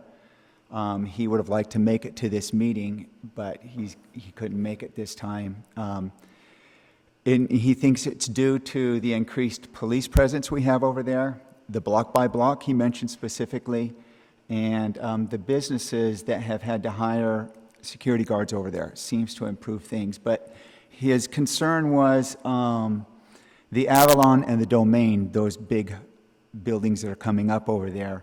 Do we have anything in place in anticipation for, I guess it would be increased from you guys or whatever, because we're going to have a lot more residents over there? And then I had some feedback from a resident that has said that the calls into the sheriff's office, or just a call, has been greatly improved since Captain Perez has come on. But and then we heard from Jerome, who did have a problem. So did you guys check into that? Could you check into that call and find out what happened with his? Because you are doing something right, according to this person. And about Chair Montemayor last meeting asked if we could get the texting while driving citations be included in our monthly stats. Right. Can you check on that and comment on that? And lastly, I saw something, I think it was in WehoVille a while ago, where they showed the violent crimes stats compared to the other territories in LA. And I know that was taken from open source data. We are coming up on the annual, at the end of this year. I wondered if we could do something like that annually, some kind of a report, take the stats from the open data and compare our city with the other cities in LA. That's all. Would you like to address those questions? Sure. The bus, could you elaborate what type of buses you're referring to? It's these tour buses. Apparently, I guess they come through here, and he says that it seems like it was run on KNBC, and they cut the top off of these buses, and the people that are sitting in the top. I can actually address this. This was initiated from my other life.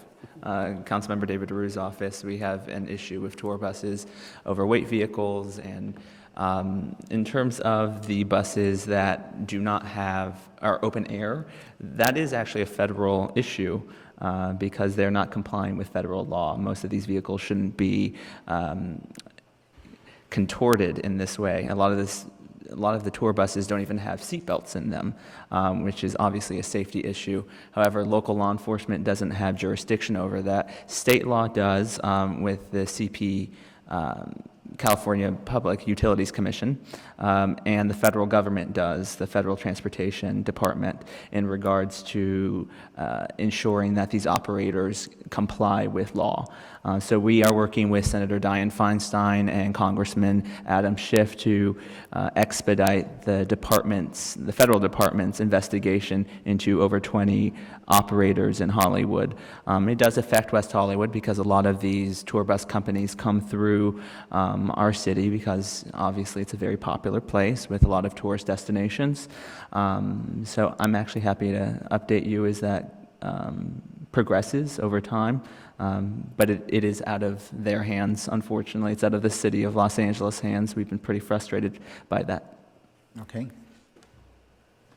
Thank you, Esteban, for saving us. Tori, could you repeat the second question, please? It was, have you got any strategy in place for the increased residents coming into the Avalon and the Domain buildings on the east side?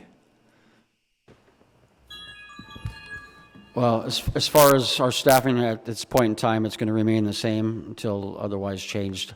But as far as once the building is secure, both of them are built, it's my job and our cops team job and our entertainment policing team's job to go out there and meet with the security managers, get their security plans so we know all the exits, emergency exits, where the cameras are going to be. So we're kind of one up on the residents, and also to help the residents at the same time where their safety is, where we can go over there and critique where the cameras are, maybe make suggestions.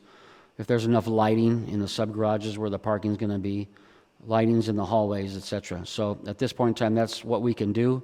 I don't believe our staffing is going to increase at this point in time, Captain. Right. We've added the bodies, but on top of that, once they're built, I'm not sure if there's going to be any more. Next question was about texting. Yep. We do not have those stats, but we'll get them for the next meeting. And we're still writing a lot of those sites. So. And the last one was the annual report for violent crimes. That's for my captain.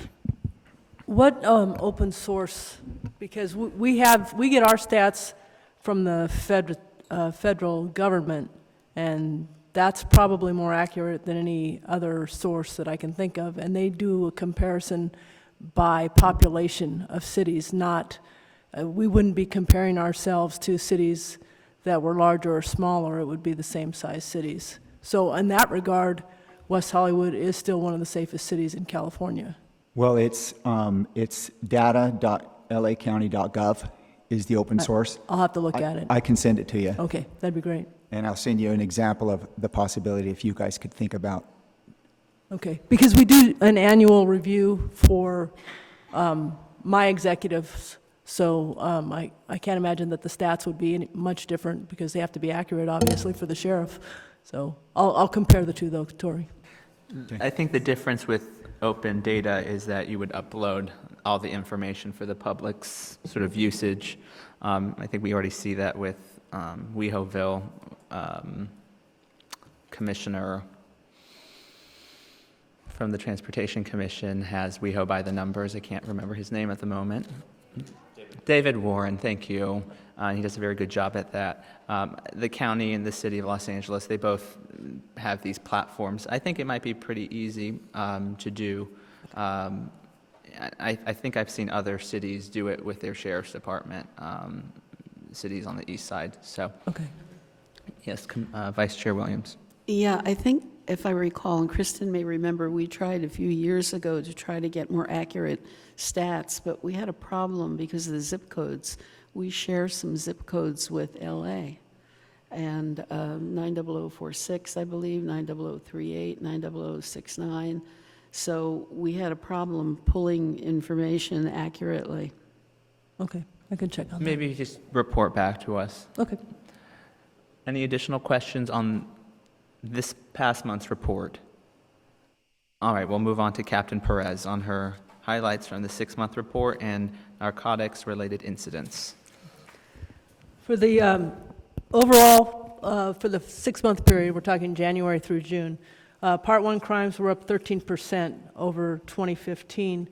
But within that, I've got to say that almost, or a little over 70% of those Part 1 crimes were either grand theft, petty theft, burglaries, vehicle burgs, those kind of things. So it wasn't a huge increase in violent crimes. In fact, aggravated assaults were down 27% for that period of time, and it's gone down more now. And one thing I said on when I was reviewing this today, excuse my voice too, if we factored out some of the erroneously reported assaults, we'd be even lower than that. So I think overall on that part, we're looking pretty good. Of those robberies, of the robberies we had, although we show a 50% increase, 26% of the robberies were Estes robberies for that 6-month period. The cops team and the EPT are working hard at the quality of life. So we've got balancing the quality of life crimes or infractions, whatever you want to call them, versus the actual crime. So it is a balancing act on that part. Let's see.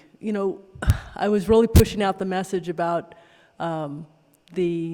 making sure you locked your cars and everything, and locked your houses. So we did really, really well on that. And so now we have an increase in the window smashes, quite a huge, huge percent. But of those crimes, then I think it was 64% of the people that were victimized by window smashes on their vehicles, 64% of those people said that they had stuff either on their floorboard or on their seat or whatever. So that's the next message we really need to push out, is making sure that people either put their stuff in their trunk or take it into the house with them or things like that. 2 captains' walkabouts ago, we were over at the Gateway Center and personally saw a brand new Apple laptop computer sitting on the front seat of a car inside of a purse and with a telephone sitting right there. And that was at the Gateway Plaza, so the parking lot.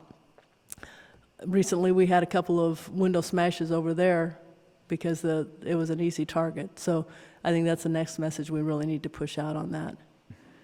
So rather than spend too much more time on that, unless you guys have specific questions, I wanted to talk about the drug problem.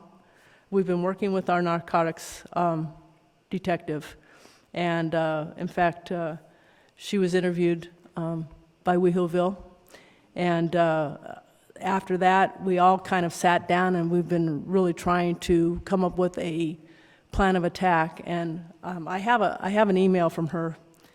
And one of the things she points out here is that, and Hank's been very helpful with this, with the issues on Grindr or some of the other apps where there's obvious attempts at selling meth. And it is a huge, huge problem.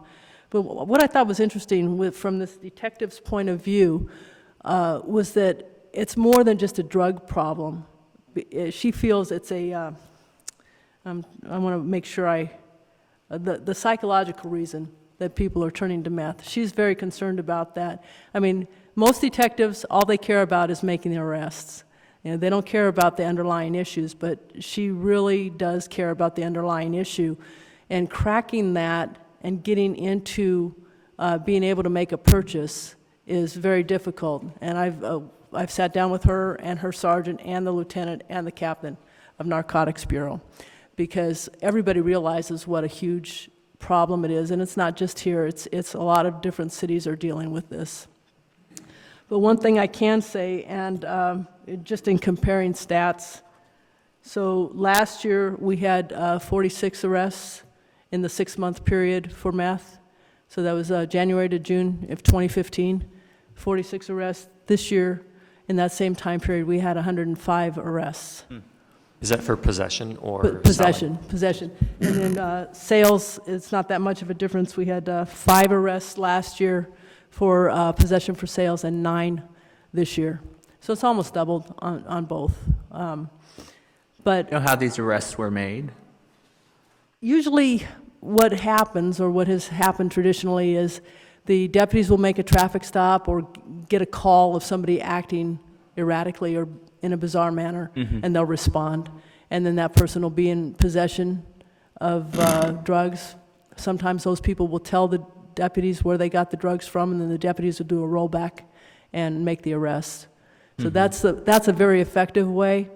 With the use of Grindr or any of those apps like that, one of the problems or the issues that comes into play in trying to make the arrest is you can't really do a buy bust, because you have to be there, you have to be willing to buy right now. Well, our detectives don't work that way. They have to set it up, get the money, and go make, get the approval to make the buy and then the bust. But the way these apps work, you contact the person at 2, 3, 4 in the morning, and they want the sale right then. So we're trying to be creative about how to do it. It'll probably be an all-nighter at some point in time, but we're planning on formulating some different ways of combating this. I think it's really important that you hear from us that this issue it's just gone out of control. And I'm sure you understand that. I mean, as a young gay man in this city, I've lived here for 5 years now, and every year I feel like it gets worse. I really do. And it's terrible to see acquaintances, friends, people that I know of being harmed by this terrible drug. It's terrible. And so whatever help that you can offer, and I know it's incredibly difficult, and I also know that the mayor is going to do her best in working with the CEO of Grindr, who happens to have an office across the street at the PDC. I would love to see if you can facilitate any discussion as well, because all of what we're doing here is public awareness and encouraging you to do all you can do. But the other component of this is not law enforcement, but also having a conversation with, I would have to say, the gay community here in West Hollywood. And oftentimes these people don't live here. They visit here, they're on vacation, or they live in other parts of the city and are here to have a good time. And oftentimes they cross the line.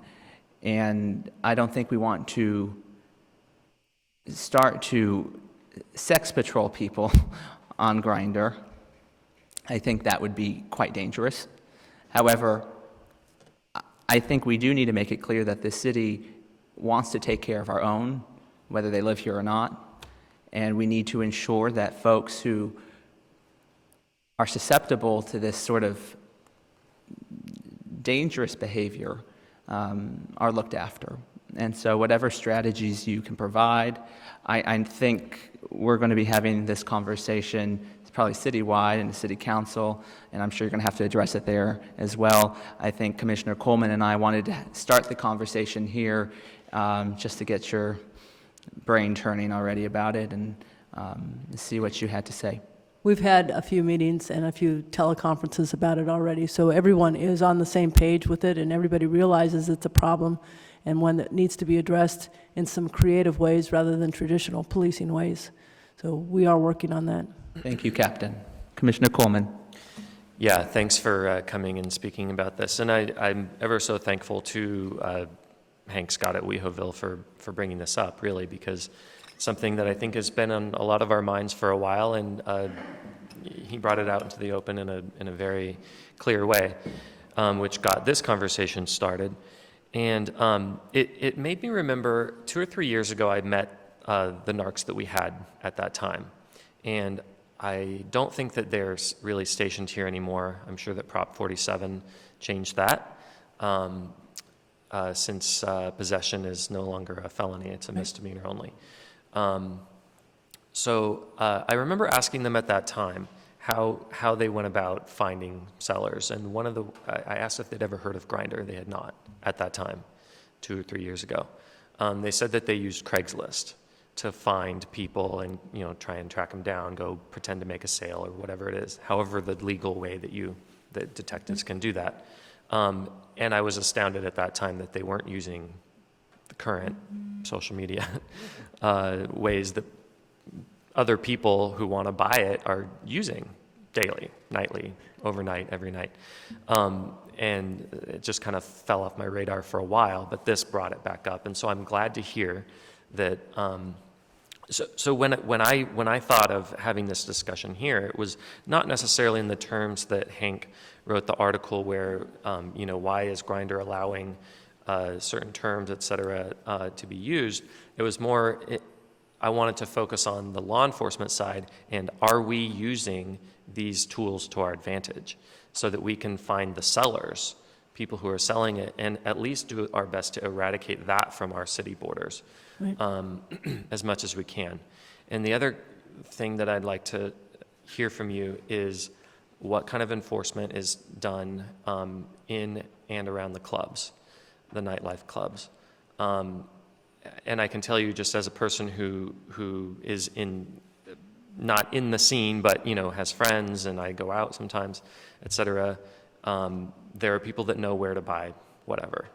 They know which bathroom to go in and which bathroom attendant, whichever club it is, they just know. There's an individual who's a well-known individual in the community. Everyone knows what to buy from him and how to find him. Even some of our deputies know of him. And so I'm wondering where our enforcement efforts are in that regard as well. And how, you know, I know there's a line. Kind of like Esteban was saying, we're not on sex patrol.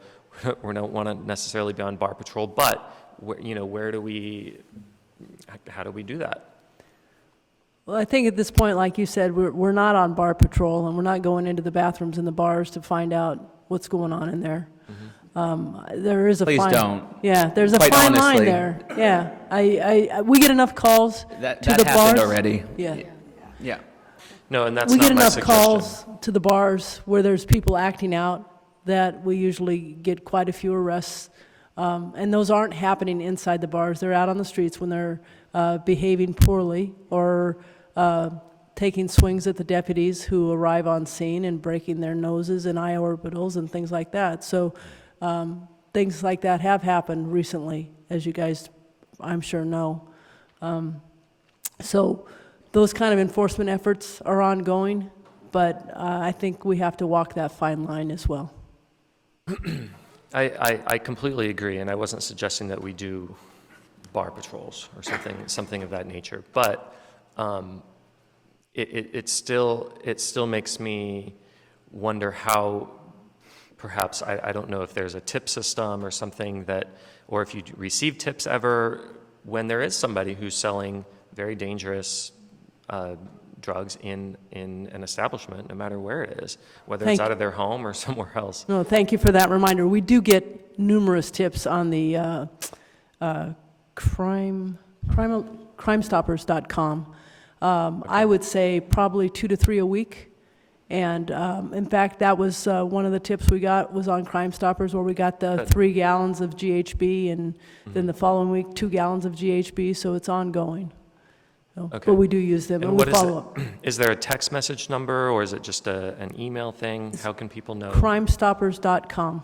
So they go to the website and there's Yes, and there's a form to fill out, and they can remain anonymous. They assign them a number, and they can put down whatever information. What can we get that out on the station Twitter and? I think it has been, but I think if we even put it out on the city website too, maybe that would be good. I think that'd be good. Commissioner Sol. I just wanted to mention to you, there's a wonderful organization called Impulse that is very great in doing HIV awareness and stuff like that. And their Dallas branch produced a PSA called Chasing Tina, and it's all about how when you start to meet somebody on a social app like Grindr, and they introduce that word Tina, and that person, you know, becomes newly infected and all that kind of stuff. It's an ongoing episode, but maybe we can share that within our social media, and if you view that, maybe we can tweet that out as well. Okay. And something to think about for our public education. Any additional comments or questions? Yeah. Commissioner Berger? So I dug into this and I really started to research around, and I found out that these code words, these images, there are certain patterns that you can find with, you can code that programming to be able to stop those. But this is more widespread. It's way worse than just the narcotics. If you look on Craigslist and the things that have happened with the Craigslist, they lure people in. There's been beheadings. There's all kinds of crazy things going on. And I'm worried about particularly this site that has been brought to our attention is Grindr. And they, from what I understand, have not these things in place to prevent people from bringing up those keywords. And the argument could be made, well, you could go to Craigslist or whatever, and they're going to keep changing it. But yeah, this is really important, and it does reflect upon West Hollywood, because I just read another thing by the NYPD found somebody. They caught somebody and they were using Grindr. But the point is that is there something like what I read in the Huffington Post, which you can prosecute somebody for facilitating? They prosecuted the chief executive. Then the California Attorney General just prosecuted, has charges against one of the controlling shareholders of that website. So I just wondered if we could look into those kinds of things. And then lastly, for our staff, Mayor Meister asked if there might be a way that we could put something like an educational program on our work plan to help to educate and discuss this, to educate the public. Maybe we can think about that. Thank you. Yes, we will. And I was part of the conversation with the mayor regarding meeting with the whoever runs Grindr. I don't know his name, but I was part of that, so we'll be doing that. I'm not sure the date, though. And then if I could add, one of the 3 topics that we'll be covering with the communications department is nighttime safety. That would include narcotics and nighttime safety. Yes. All right. I'd like just to state this. There's 2 components of this problem, clearly. There's a digital component, but there's also on the streets. And I think this really underscores the need for our foot patrols, our nightlife teams that we have. They're so critical. The community policing, the relationships with the bar owners, the managers, I mean, that's where you're going to get as much information as possible. Clearly, we do not want to go into bathrooms. We do not want to create that sort of environment. We don't want to do that in a digital space either, because that would just be a 21st century version of what happened in the 60s, 70s, and 80s. So that is clearly the wrong direction. But what we need to make clear to the public, to our residents, and to our visitors is that this is an issue that is a priority of ours, because we have too many residents who are affected by this. We have too many visitors who are affected by this. And it doesn't just affect them, it affects their families, it affects their loved ones, their friends, their neighbors, their coworkers. So this isn't a problem that we can just look in the other direction with. And I take it really personally, because my brother was an addict of meth. And so I want to ensure that we all do our best as leaders in this community to eradicate this in any way that we possibly can. So thank you. Let's move on to item 9E, video systems and cameras in public spaces. Oh, I am so sorry. Block by block. How could I ever forget you? For item 9C. Or GC. Okay, good evening, everyone. My name is David Aguilar, and I'm the program manager for the Security Ambassador Program on Santa Monica Boulevard and the Sunset Strip. I'd like to go over some statistics with you guys from the Sunset team. Mr. Aguilar, hang on 1 second. I believe our public speaker wanted to speak on the sheriff's report. Oh.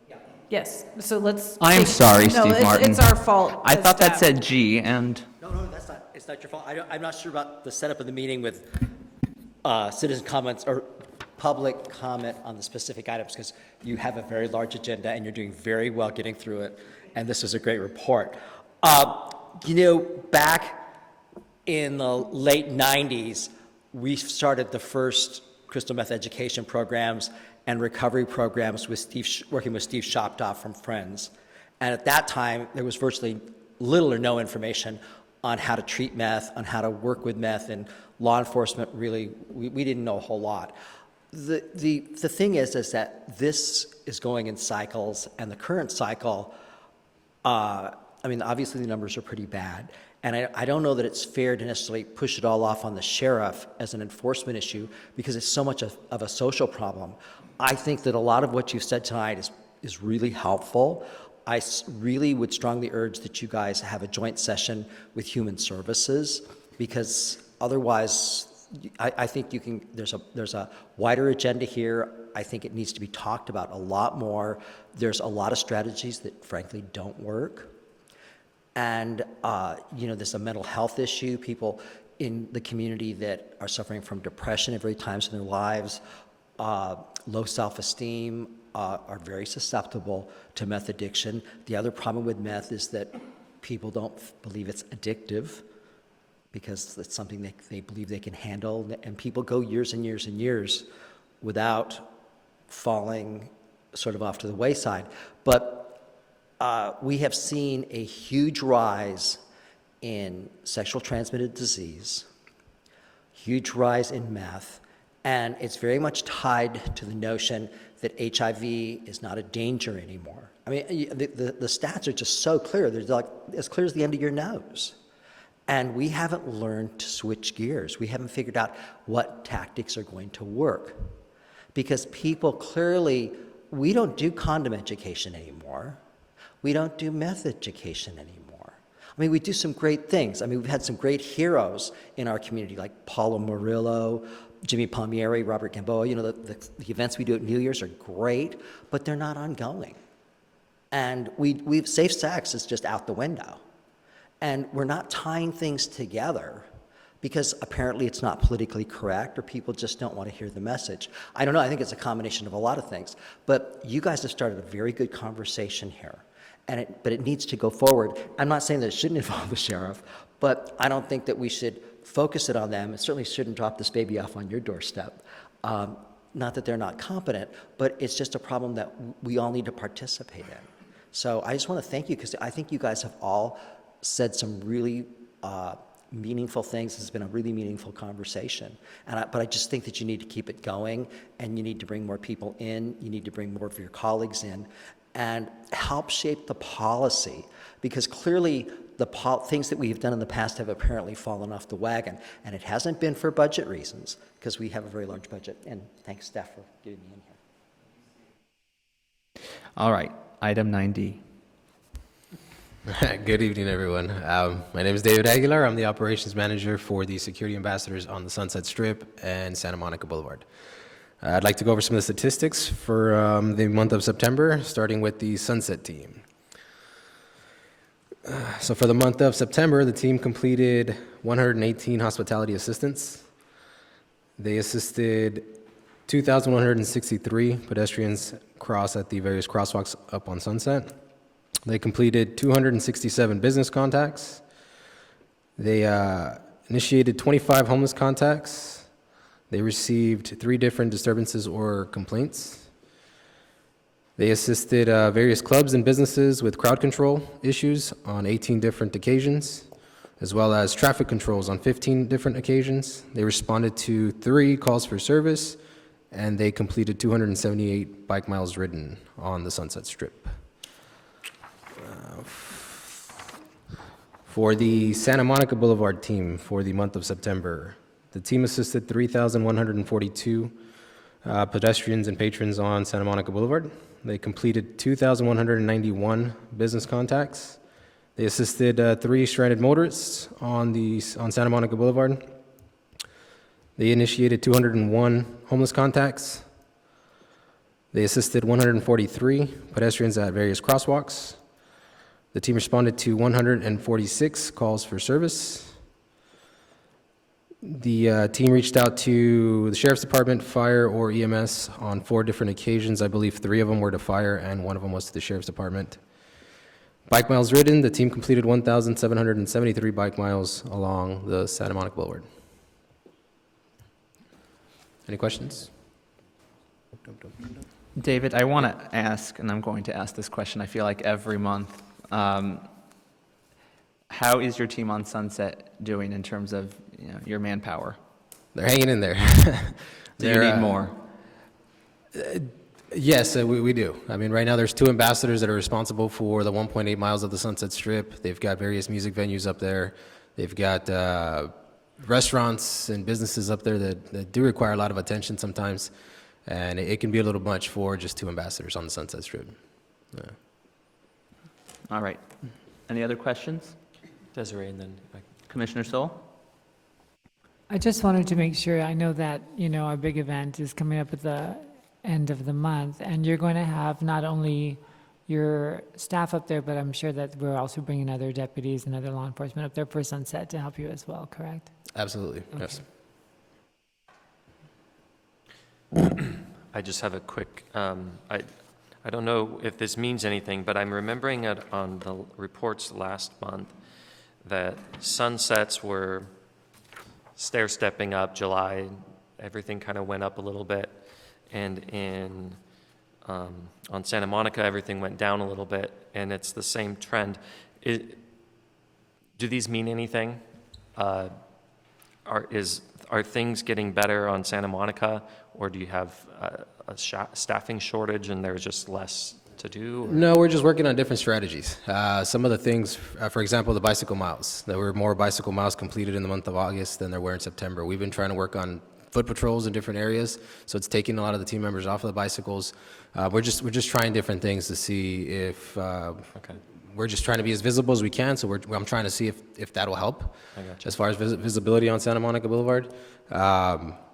And again, they're just kind of scattered along the boulevard. The Sunset team, there's only 2, so that number is going to stay fairly consistent every single time, opposed to the 23 ambassadors that I've got on Santa Monica Boulevard. Well, it's only the second month, I think, that we've had the comparison, so without maybe the advantage of, a couple of years side by side, it's hard to tell. Yeah. But just something I noticed, and I don't think it means anything, but thanks for answering that. You got it.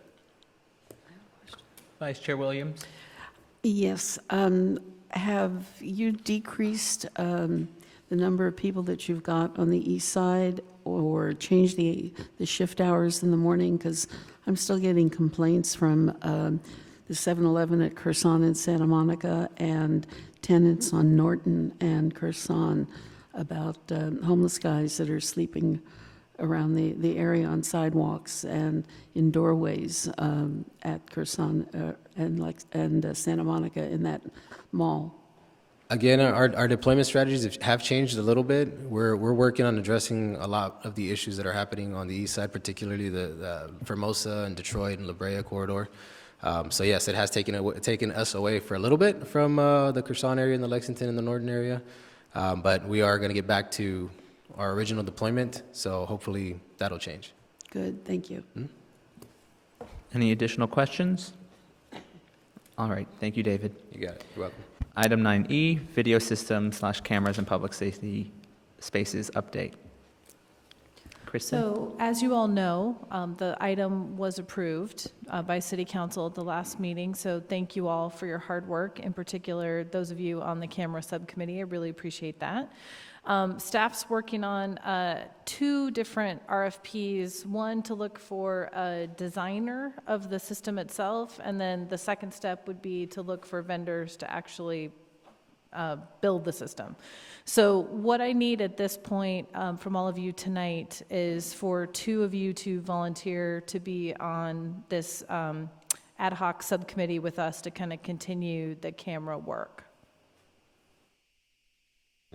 So there's more of you than what we need. We could go to 3, but we can't do 4. So 4 of you raised your hand. So who do we have? I'm sorry, I didn't. Commissioner Berger, Commissioner Norton, Commissioner Montemayor, and Commissioner Williams. Can The reason that I volunteered for this is because I have the experience with it from NCJW working on the cameras that we have there. We interviewed quite a few vendors. We looked at different systems that were available, what would be the best, cost effectiveness, and so forth. So I would like very much to be on this committee, and I believe some people have already been on the subcommittee for the cameras. So give us a chance. Yeah, it's up to all of you. I mean, we can do it by vote if we need to, but the 7 of you need to choose your 2 to 3. I'll step back. Okay, so now just to confirm, we're looking at Commissioner Berger, Commissioner Montemayor, and Commissioner Williams. Is that correct? Okay, we'll be contacting you for our next meeting. Thank you. And can I just add that this is a really important issue, and that if the 3 of us are going to serve, that it's critical that the people all be present. Thank you. That's a good reminder. Item 9F, Sheriff's Open House / Public Safety Awards debrief. So the commissioners, you all had asked for this to be on the agenda to talk about kind of the model that we used this time. So just as a reminder, we've been doing public safety awards the last few years in conjunction with a normal Public Safety Commission meeting.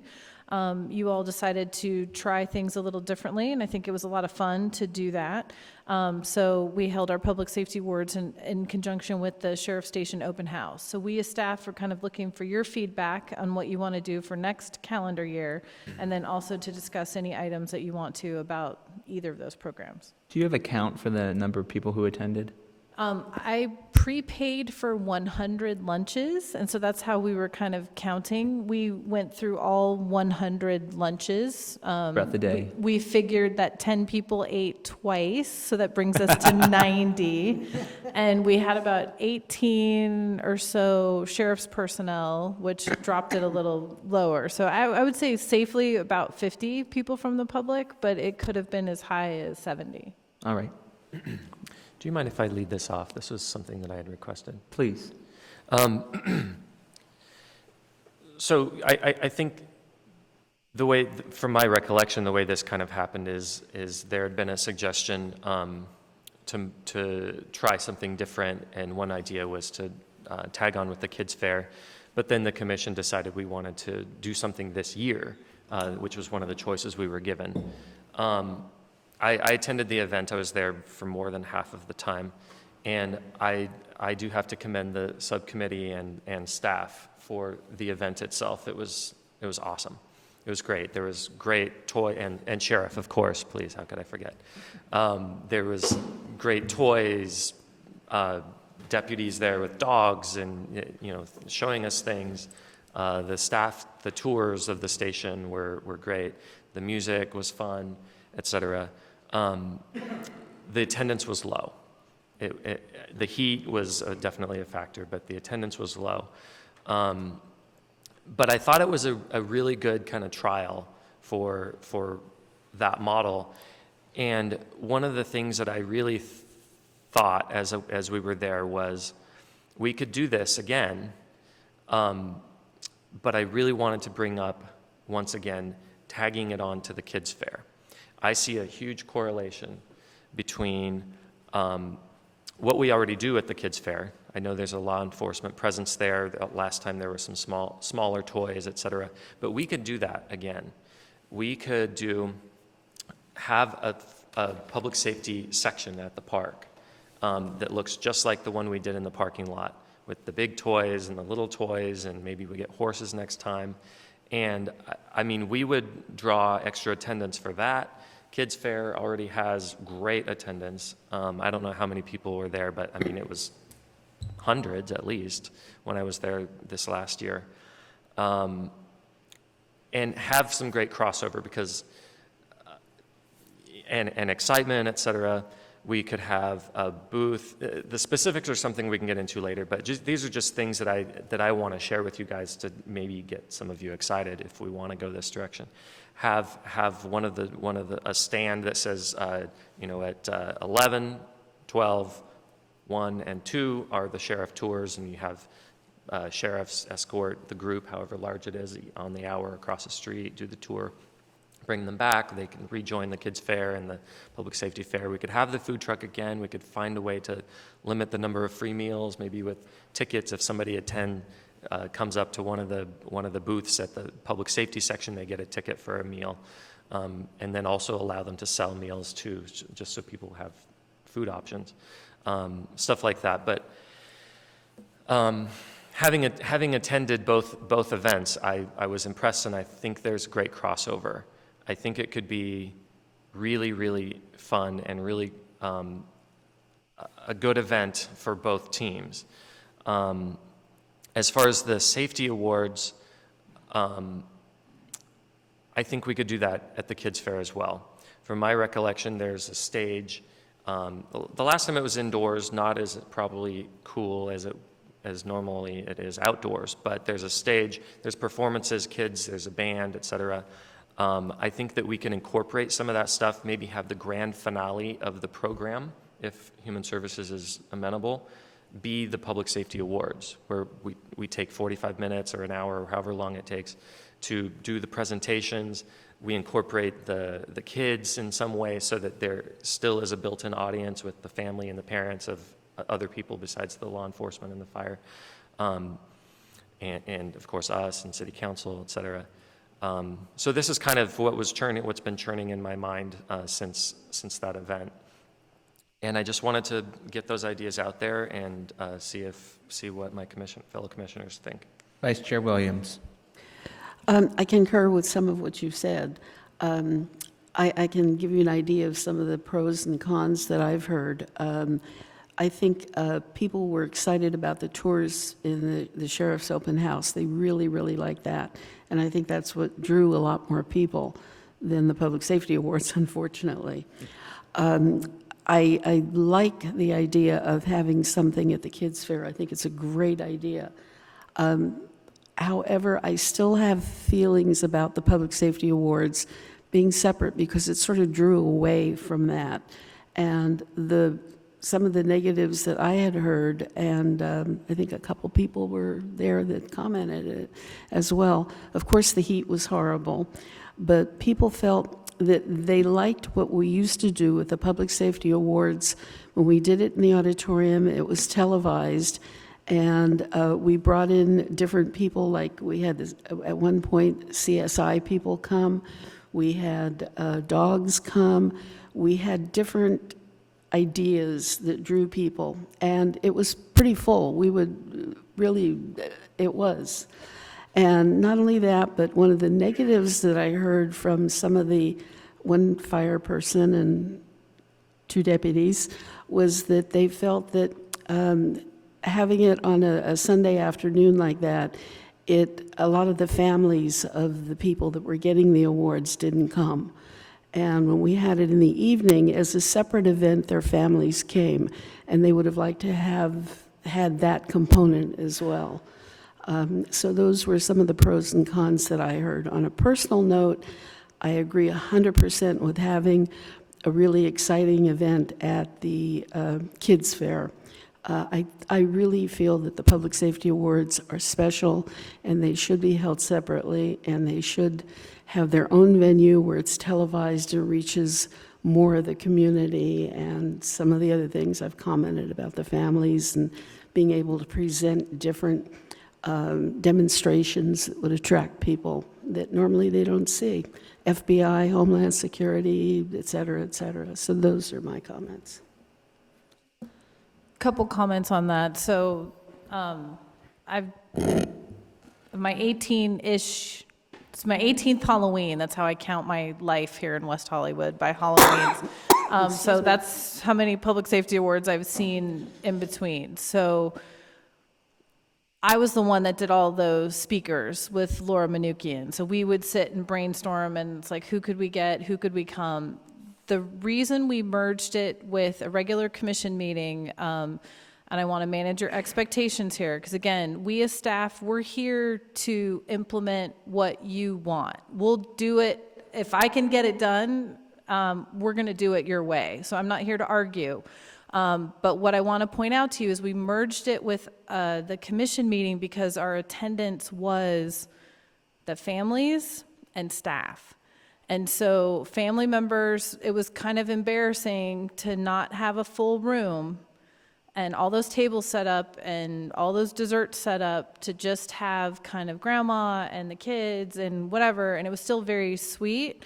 But it was a very big room with nobody in the audience. So people stopped coming. So we started to brainstorm ways, how can we get people there to really honor those award winners and make them feel good about this award, as opposed, it was starting to feel kind of like an afterthought. And I don't know if it's because we got stale in the program or what. So again, keep that in mind when you're thinking about what you want to try next. We're completely fine with doing a standalone event. We can work with Lisa to get it in this room and televised and all of that. That's not something that's insurmountable. But just remember, those of you who've been with me for all these 18 now Halloweens and however many public safety awards, there was nobody in the audience except for staff and the award winners' families. So it was a little embarrassing. And so if we do a standalone event, you guys are going to have to put a lot of thought into how do we get that audience there. And I think that one of the reasons we saw the decrease was because we weren't putting on anything that enticed them to come, other than the awards. Is it possible to have the subcommittee meet this month, come back to the next meeting with a recommendation? Absolutely. Work this through with some of the thoughts we've expressed? I personally would say that I'd like to see attendance up. So whatever way you can make that happen, I will take your lead. I'd But like I to think see- just we have several other items. I think we That's a great want idea. to speed this up. That sounds like a good idea. Can I say something? Commissioner Wack hasn't spoken. Please. Thank you. I just wanted to thank everyone too for the event because I attended it and I thought it was a great time. I am very much in favor of Commissioner Coleman's idea about incorporating it into the kids' fair. I think there's a lot of stuff to talk about, so I look forward to discussing it again, but I think it's a great place to start the discussion. Thanks. Commissioner Coleman. I am fine with the idea of the subcommittee discussing it.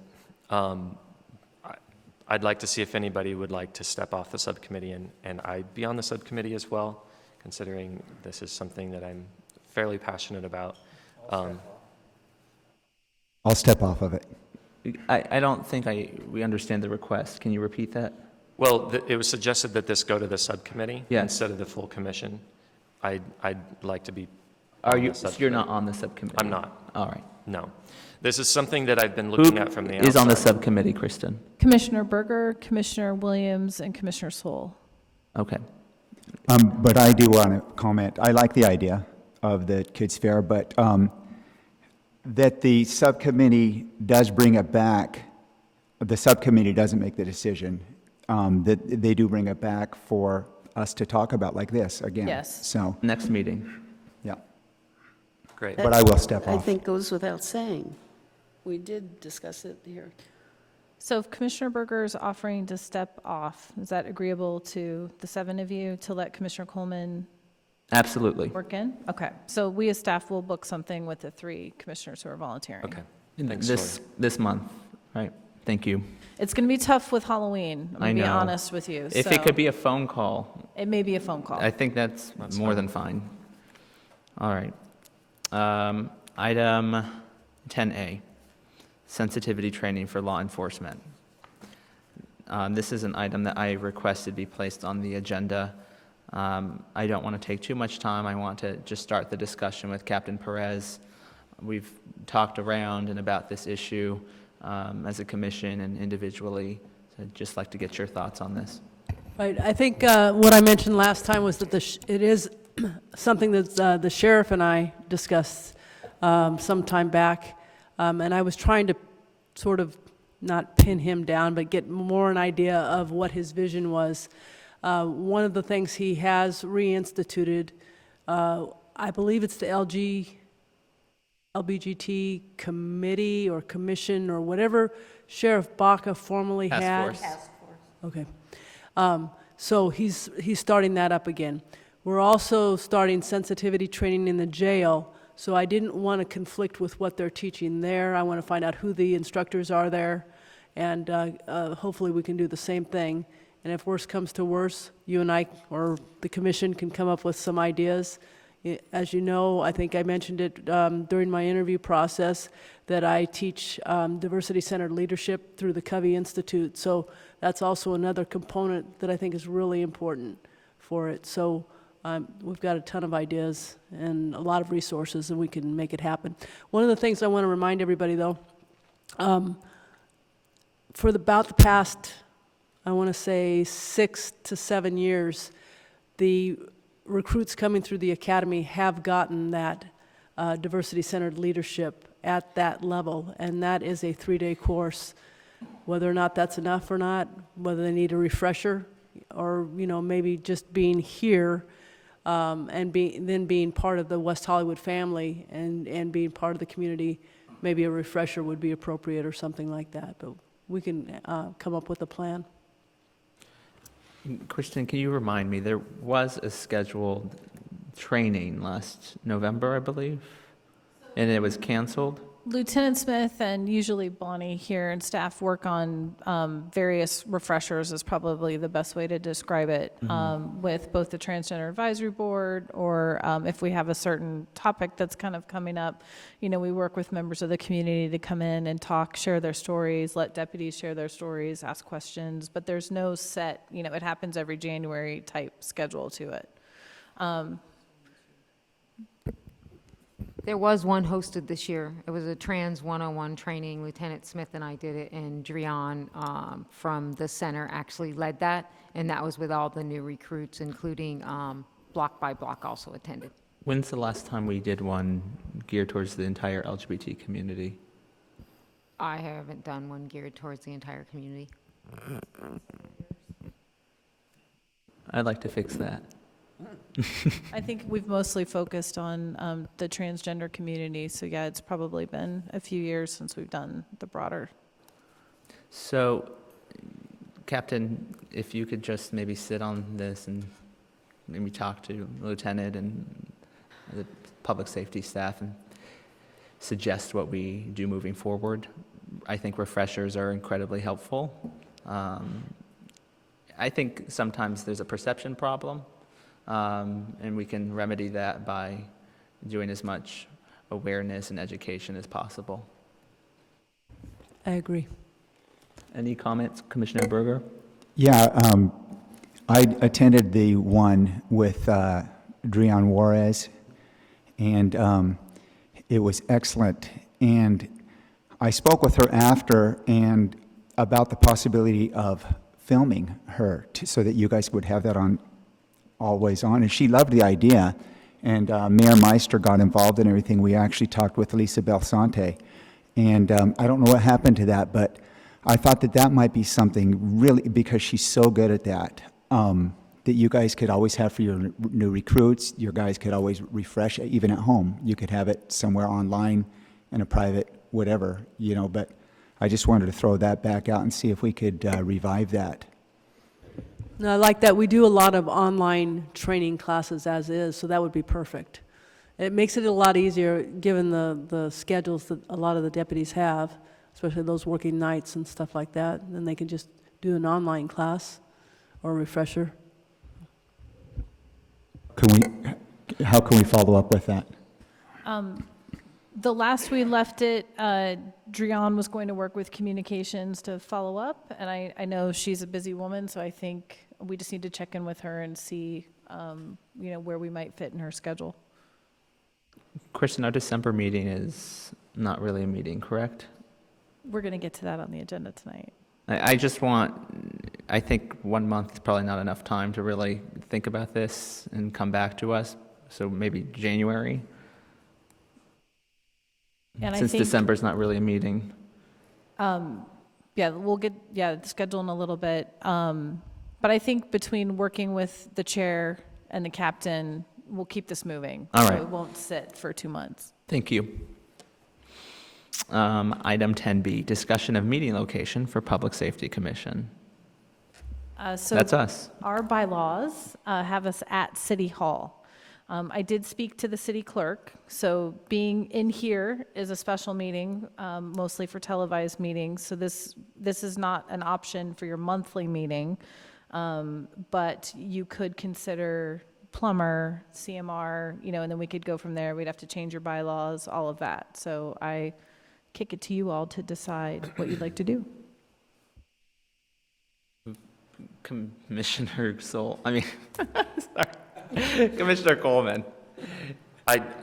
Understanding all of that, and that our bylaws say that our meetings are to be held at City Hall. It's been bandied around this commission that we eventually attempt to make this our home. And I think that would be an item from council. I would like to see our commission come up with a recommendation that asks council to change our permanent venue. I think that this commission is important enough and discusses important enough issues that it's something that, even as I'm sitting here, I'm realizing the gravitas that we have here versus when we're at City Hall. Even the way we conduct ourselves and the topics of discussion are important enough to I think, warrant a location that kind of fits the importance of the topics. As well, there have been some times when we've just been too crowded in the room at City Hall. Not always, but we've been surprised. There's an issue that might have come up 2 days prior and we don't know. There could be 20 people there.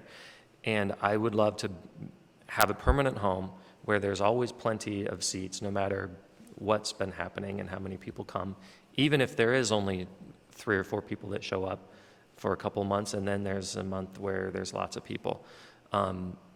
So that's where I'm coming from on this, and I would love to see us make a request to council that they take a look at that. Commissioner Berger? Do we need to make a motion? Well, I think we're just taking comments right now. And to clarify, Commissioner Coleman, you mean the council chambers? Correct. Okay, so again, That's where we are, right? Yes, Okay. this versus CMR. Ah, And again, I just yes. want to remind you, I did ask the city clerk, kind of what are not the rules, but what are the rules, for lack of a better word? And she said the council chambers were not part of locations that you could choose at this point. I think And one of the reasons that she gave is that who gets in, who doesn't, because there's various boards, commissions, that type of thing, but also that part of the intent of this room is also to keep it open for films and speakers and that type of thing as well. I don't want to speak for Yvonne, but that's kind of the takeaway I took. I mean, my point is that if council directs that this commission should be here every month, we'll make it work. So just so I understand your distinction, Kristen's saying we have a few different locations that we can choose from that we can change immediately per our bylaws. It does not include this location. We'd still have to change your bylaws, but yes. And Commissioner Coleman is suggesting, instead of that, we suggest to council that they change Correct. the city clerk's guidelines to allow this commission to meet here. Is that correct? Yeah, basically, I eventually would like to make a motion tonight that would ask city council to change our home. All right. Vice Chair Williams? I think one of the issues, too, is that there's only 2 commissions that meet here, and that's the rent stabilization and planning. All the other commissions and boards meet at City Hall, and I'm sure that each one of them feel they're just as important as we are. And if we're going to change a location, then I'd like to suggest, I mean, I know that the people on the east side have always been asking, we need to have more meetings over there, because a lot of them don't come. And I think some of us here recall when the construction of the garage started and we had to move over to the library, we lost a lot of people that normally were coming to our meetings from the east side because they just don't come over here. I think Stephanie and Kathy are the only 2. So I think there's more to look at than just the fact that we should be in this room and be televised. I mean, if it were a personal decision, sure, I'd love it. The quarters are much more comfortable and so forth. But I think that it opens up a whole can of worms for all the other commissions and boards, since there are only 2 that do meet here.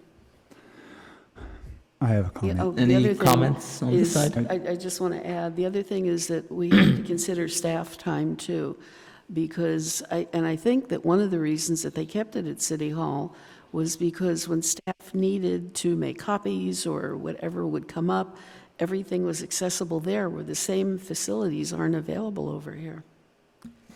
Commissioner Sol. I think that we should focus on the choices that are given to us, which is the community meeting room, Plummer Park, or City Hall. Commissioner Walk. Well, I think it's a great idea that if we could be here, but I sort of agree with Commissioner Sol that if this is not an option, I don't think the city council is going to go for that, because I do agree that every other commission is going to want the same thing, and they're not going to allow that. So I think we should stick with whatever rooms we have offered. Commissioner Berger. Such a contentious conversation. Yeah, it is. I think that this commission is different in the duties of all of the commissions. This commission does stand out different. It has ways to maximize community relations. The other commissions don't have that in the duties. It has, we're the principal liaison between the public. We're the main mechanism for communications with the public and complaints. And for that reason, I do think that this is core to the city, is public safety. And I do believe that it does merit having a meeting here. And this is a really important commission for interacting with the community. So there may be a workaround that we can do. We may be able to decide upon a temporary move and still make the proposal like Commissioner Coleman has suggested. And then we can let the city council make the final decision and get more information about if it's possible that we can be here. Commissioner Norton, you haven't weighed in. Would you like to chime in on this one? You don't have to. No, I mean, I've been saying for a long time that I thought that this commission, that the work that we do, that the relationship with the public, with the sheriffs, with the fire department, with block by block, that it merited television coverage that we really weren't getting. And even in our once a year that we were getting it, that was turned into using that for the public safety awards, which are important and which we would love to have be televised, but that made it not really a televised, substantive, important meeting for the purposes that we usually meet and that we want to be able to interact with the public about. So I think if there's a way to get the council to think about adding us to the couple, and yeah, I understand that there are other commissions that meet and that might like to have that kind of coverage or visibility. But if there's a reason that they feel it's necessary, let them make their case. We can make our case. It's not like we have to worry about their feelings being hurt if we get chosen and they don't, and therefore we shouldn't even ask. Thank you, Commissioner Norton. So we need to move this along, folks. So I'll make a motion and see what happens. Okay. I'd like to move that this commission ask City Council to consider a move to a permanent home in City Council chambers for this commission. I think we should do a roll call vote just because it seems a bit divided, right? Would you mind doing a roll call? But I need a second. I need a second. I'll second it.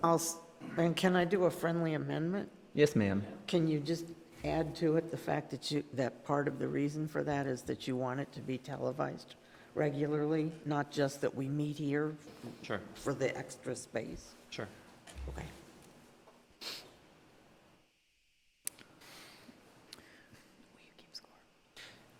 Commissioner Berger, Yes.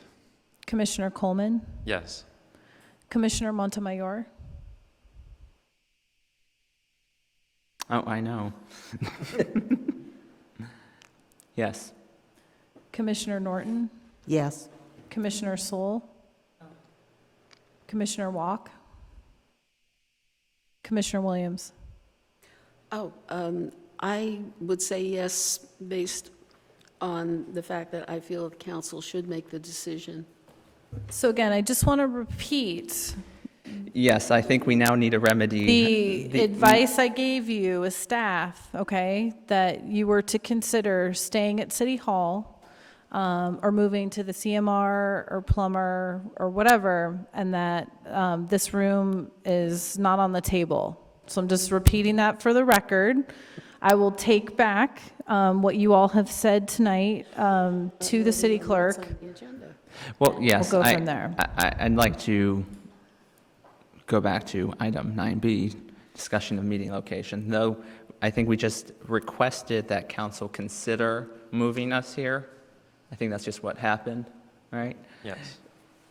The options on the table are not this chambers. So the council can go deliberate this interesting discussion. However, I do believe that our current meeting space is not adequate. It is too small. Correct. It is too hot. I'm sorry, it's just not working. So I think we need to consider an alternative, and we have a few options. So it's either back to the community meeting room or to Plummer in the community center there, or I would imagine in, is that the only option there? CMR, I think you may have said that already. CMR, Plummer Park Community Room.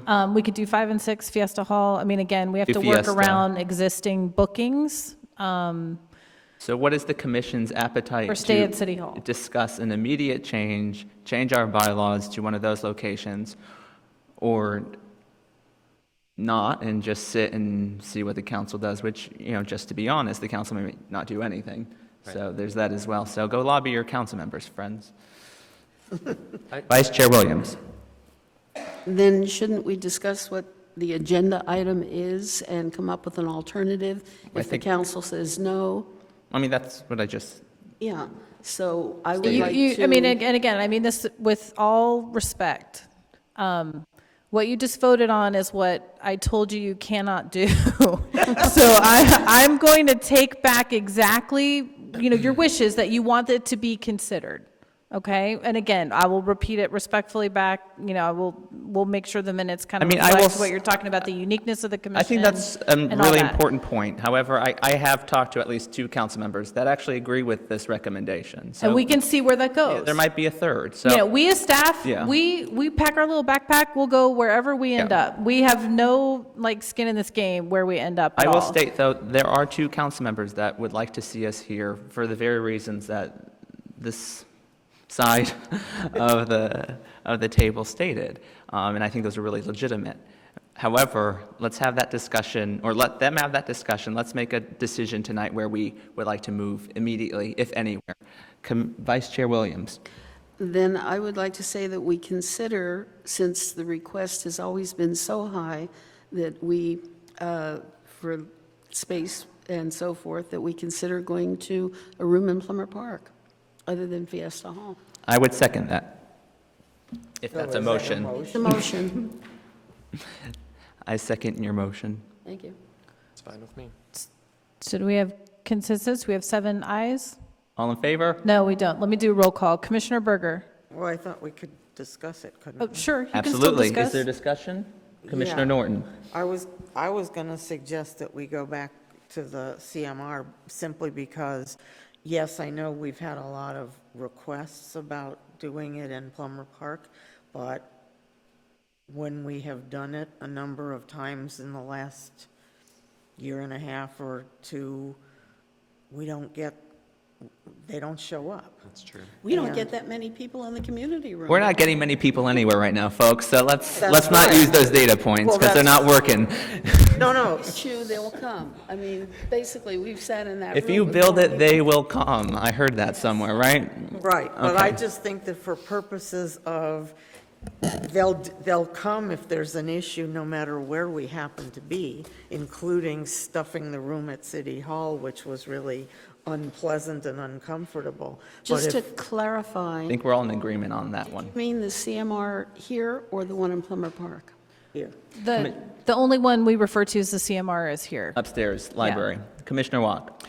I actually was going to propose the same thing as Commissioner Norton did. I think that when we had it here, I think everyone was comfortable, and I understand what you're saying, is we have had it at Plummer Park a couple times, and I think the turnout was not any better than anywhere else, so my preferred place would be the community room here at the library. Would you like to provide a reason why, just so the rest of the commission, Why I would pick why this is more preferred than the east side? I just preferred it here. I thought that room was a very comfortable room. I felt this is, a good location, and that's about it. All right. Commissioner Norton. I think that it's a comfortable room. I also think that issues of parking for everybody who want to come, it's a lot easier to park here than it usually is at Plummer Park. I think being here makes it closer for the sheriffs and the fire department people to come, so that it makes it easier for them. It's just convenience. Would you like to weigh in, Sheriff's Department? Don't jump in if you don't want to. I was going to throw, oops, sorry. Sorry about that. I was going to throw another wrench in it. Our briefing room is always available. That's a wonderful idea. That's another option as well. If it's big enough, Kristen Bonnie, I don't know if it's feasible at times. I don't know. Usually parking is I was the going to say issue. parking is the only issue that I have with that. Otherwise, I would love it. We have that 5-story structure right here. It's walking It's distance. walking I hear. distance. Just another option. All right. You just have to be careful crossing the street. Nightlife safety. Use the light. All right, so I hear two different ideas. I don't care at this point. Would someone like to make a substitute motion per Robert's Rules of Order, because there's already a motion on the floor? Yes, I would like to make a substitute motion that we make our permanent location here at the community room Upstairs. upstairs, yes. All I'll right. second. Commissioner Norton seconds. All those in favor? Aye.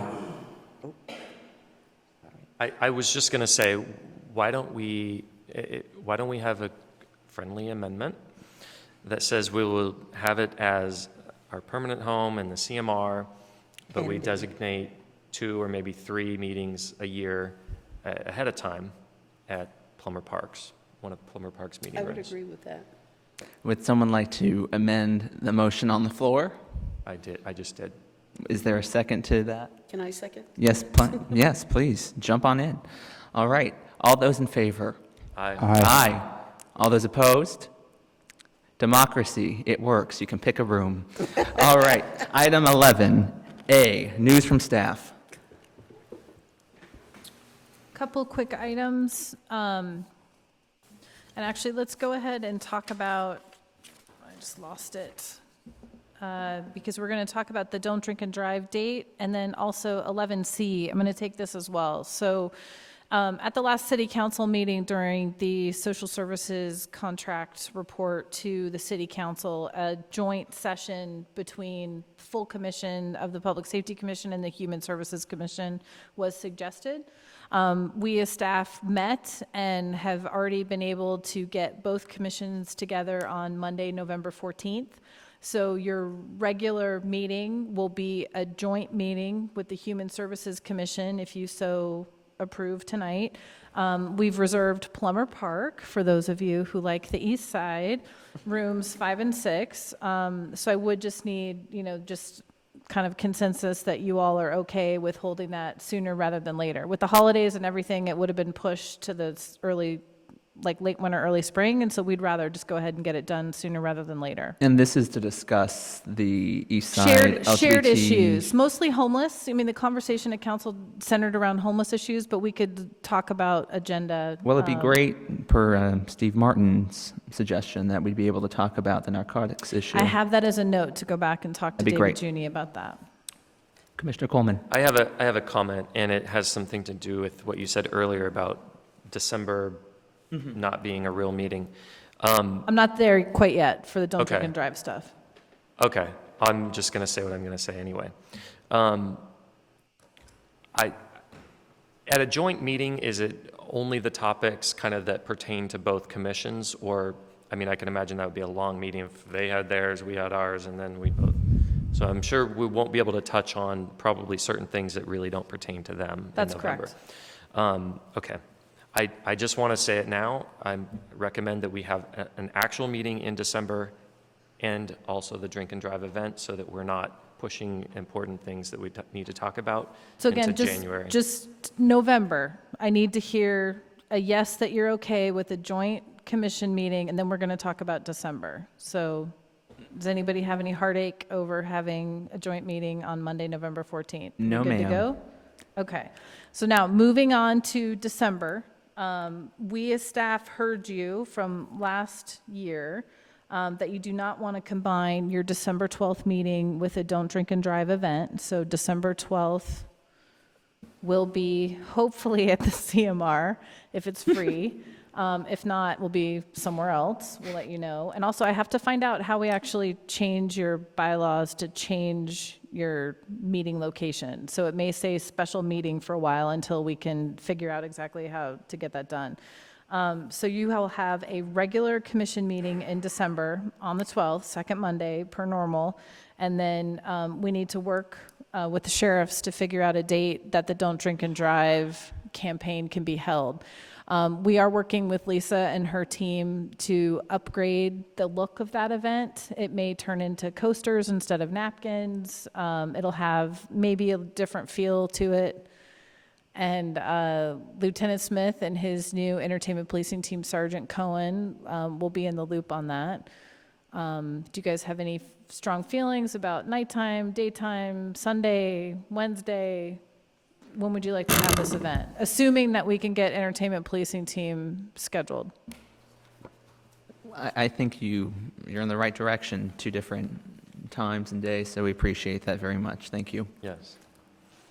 I'd love to see us, if we're talking about just the Don't Drink and Drive event, I'd love to see us do it at a more opportune time when there are members of the public out and about in the bars and on the streets. What does that mean to you? What day and time? Well, to juxtapose, previously we did it like on a Monday, or it was around 7 or 8 or something, not many Maybe people. a Sunday? I would say a Sunday, Monday? Saturday or a Friday. What time? Or what? I said a Sunday. There's a lot of people out A there Sunday, during the day. absolutely, sure. So if we did a Sunday, what time Sunday, generally? I think a lot of people are out on Santa Monica Boulevard, after 12 I would say until 2 8, 9? 2 or 3 p.m. Yeah. So 2, let's do early afternoon. Everyone in agreement? Looks like it. Great. Okay, so we'll figure it out. We'll Thank talk you. to Lieutenant Smith and figure it out, but generally, we've kind of heard you. If Sunday afternoon doesn't work, we'll look at a Friday, Saturday, and go from there. And then, yeah, we're going to squeeze it in as best we can. Just work your way backwards on the calendar. Exactly, exactly. Okay, so Don't Drink and Drive, we talked about the November meeting, the December meeting. Reminder that the annual Congress is the Saturday before Halloween. That is the 29th. It is mandatory for all of you to be there. Is there anybody that cannot be there? Have you all RSVP'd to the city clerk? Okay, make sure you RSVP to the city clerk, because they'll come looking for us to yell at all of you. So make sure that you get your RSVPs in. From what I understand, you're getting breakfast and lunch, so they'll take very good care of you. You may not see some of us there. We may be doing some command post stuff for Halloween that morning, but we'll make sure we have somebody from our department represented in case you all need some assistance with something. You all had asked about the mobile command post. We had an electrical issue, so it's been down at the fire department the last 2 weeks, and I believe it's being picked up tomorrow. So it'll be back in West Hollywood sometime tomorrow afternoon. And I think that's everything. Kristen, just on that note, I had asked that be agendized for November. So just as a clarification, that I would like that to be agendized for December. Yeah, anything And that the you other all item. said at the next meeting will happen at your next business meeting. So that's December. Great. Thank you. Commissioner Sol. Kristen, I just had a question. Are we going to participate as a city and also at City Hall for the Great Shakeout on the 20th?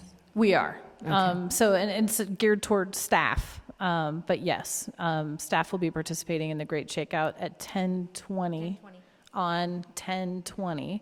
Across the state, people can drop, cover, hold on wherever you are. So a quick 5-minute earthquake preparedness exercise. So certainly at your places of business and wherever you want to spread the word. We do a little bit of sharing through the communications department to the broader community, but our drill will be for staff that day. All right. Thank you. Item 11B, we actually have public comment on. Oh, I am so sorry. That's quite all right. Commissioner Norton. I just had a quick question. At the last meeting, I had asked that we agendize the question about a discussion about code compliance and whatever, and my recollection is that you had said that you were going to talk to Oscar, and I wasn't actually sure whether that meant so we wouldn't agendize it or we would, but you and I have spoken so that I know you actually have some input, and I just wondered if you wanted Sure. to give us that as feedback. So again, co-compliance is co-compliance, public safety is public safety. With regard to staff, how we're organized, we're completely different departments. Now, especially Lieutenant Smith and I, we work with co-compliance every single day, hand in hand. We just had a call this afternoon with Jeff Abel and Lieutenant Smith and Sergeant Klaus on the line. So that close collaboration won't change, but we are completely different departments.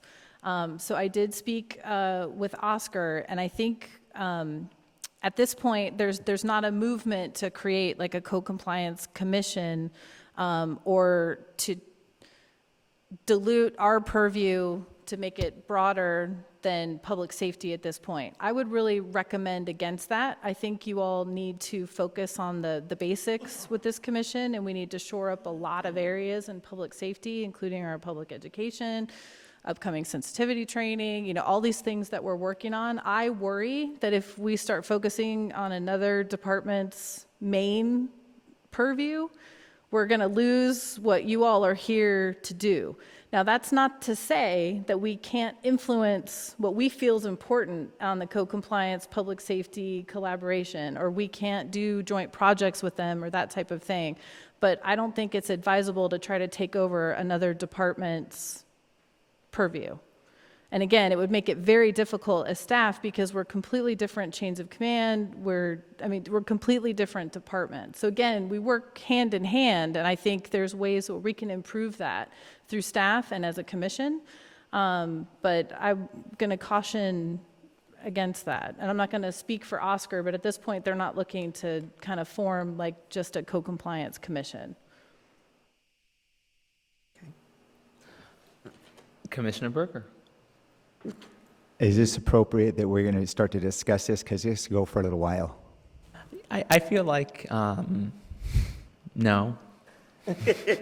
Quite honestly. I'm But if you'd interested like to discuss it, but I don't know if this was agendized or... Well, it's not not. agendized, so I think we have discussed it in a way, but if we want to formalize that at our next business meeting, we could put it on the agenda under staff report. Let's just put it down there. We can have a quick discussion. We can put it back on the A December little deja agenda. vu. Yes, You know what I please. mean? All right, thank you. Ready to move on? Thank you. Okay. Item 11B, Halloween, and we have public comment on this. So Karen O'Keefe, come on down.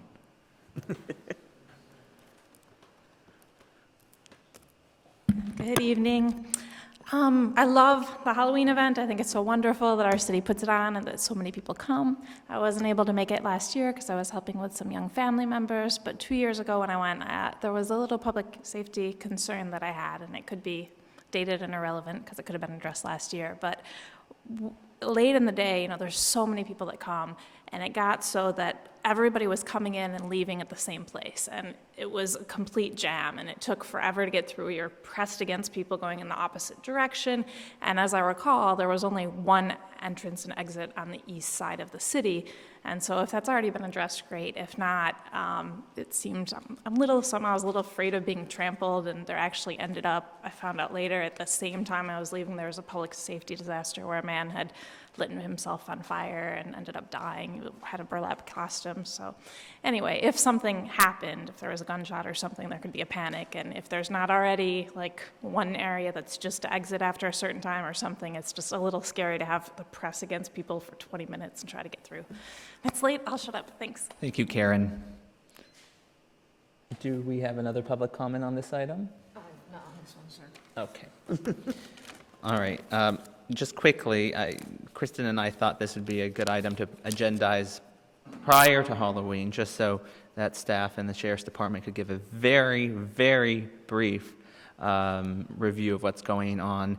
Just a reminder to this commission, there is only so much that they can say about their plans because this has to do with the security of thousands of people. And so your questions, although valid, probably will not be able to be answered tonight. All right, folks. What do we have for us? The captain's pointing at me.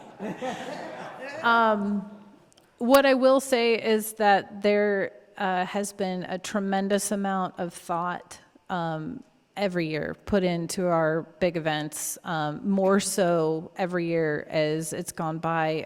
For those of you that have been around with me since I started, the Santa Monica Farmers Market was a horrible accident that we learned from, trained with Santa Monica Fire on, and kind of stole some of their ideas to prevent just a plain old accident here in West Hollywood. I mean, it's almost 20 years ago now. So with that in mind, and with the changing world that we live in, those of us in public safety take the security of the event extremely seriously.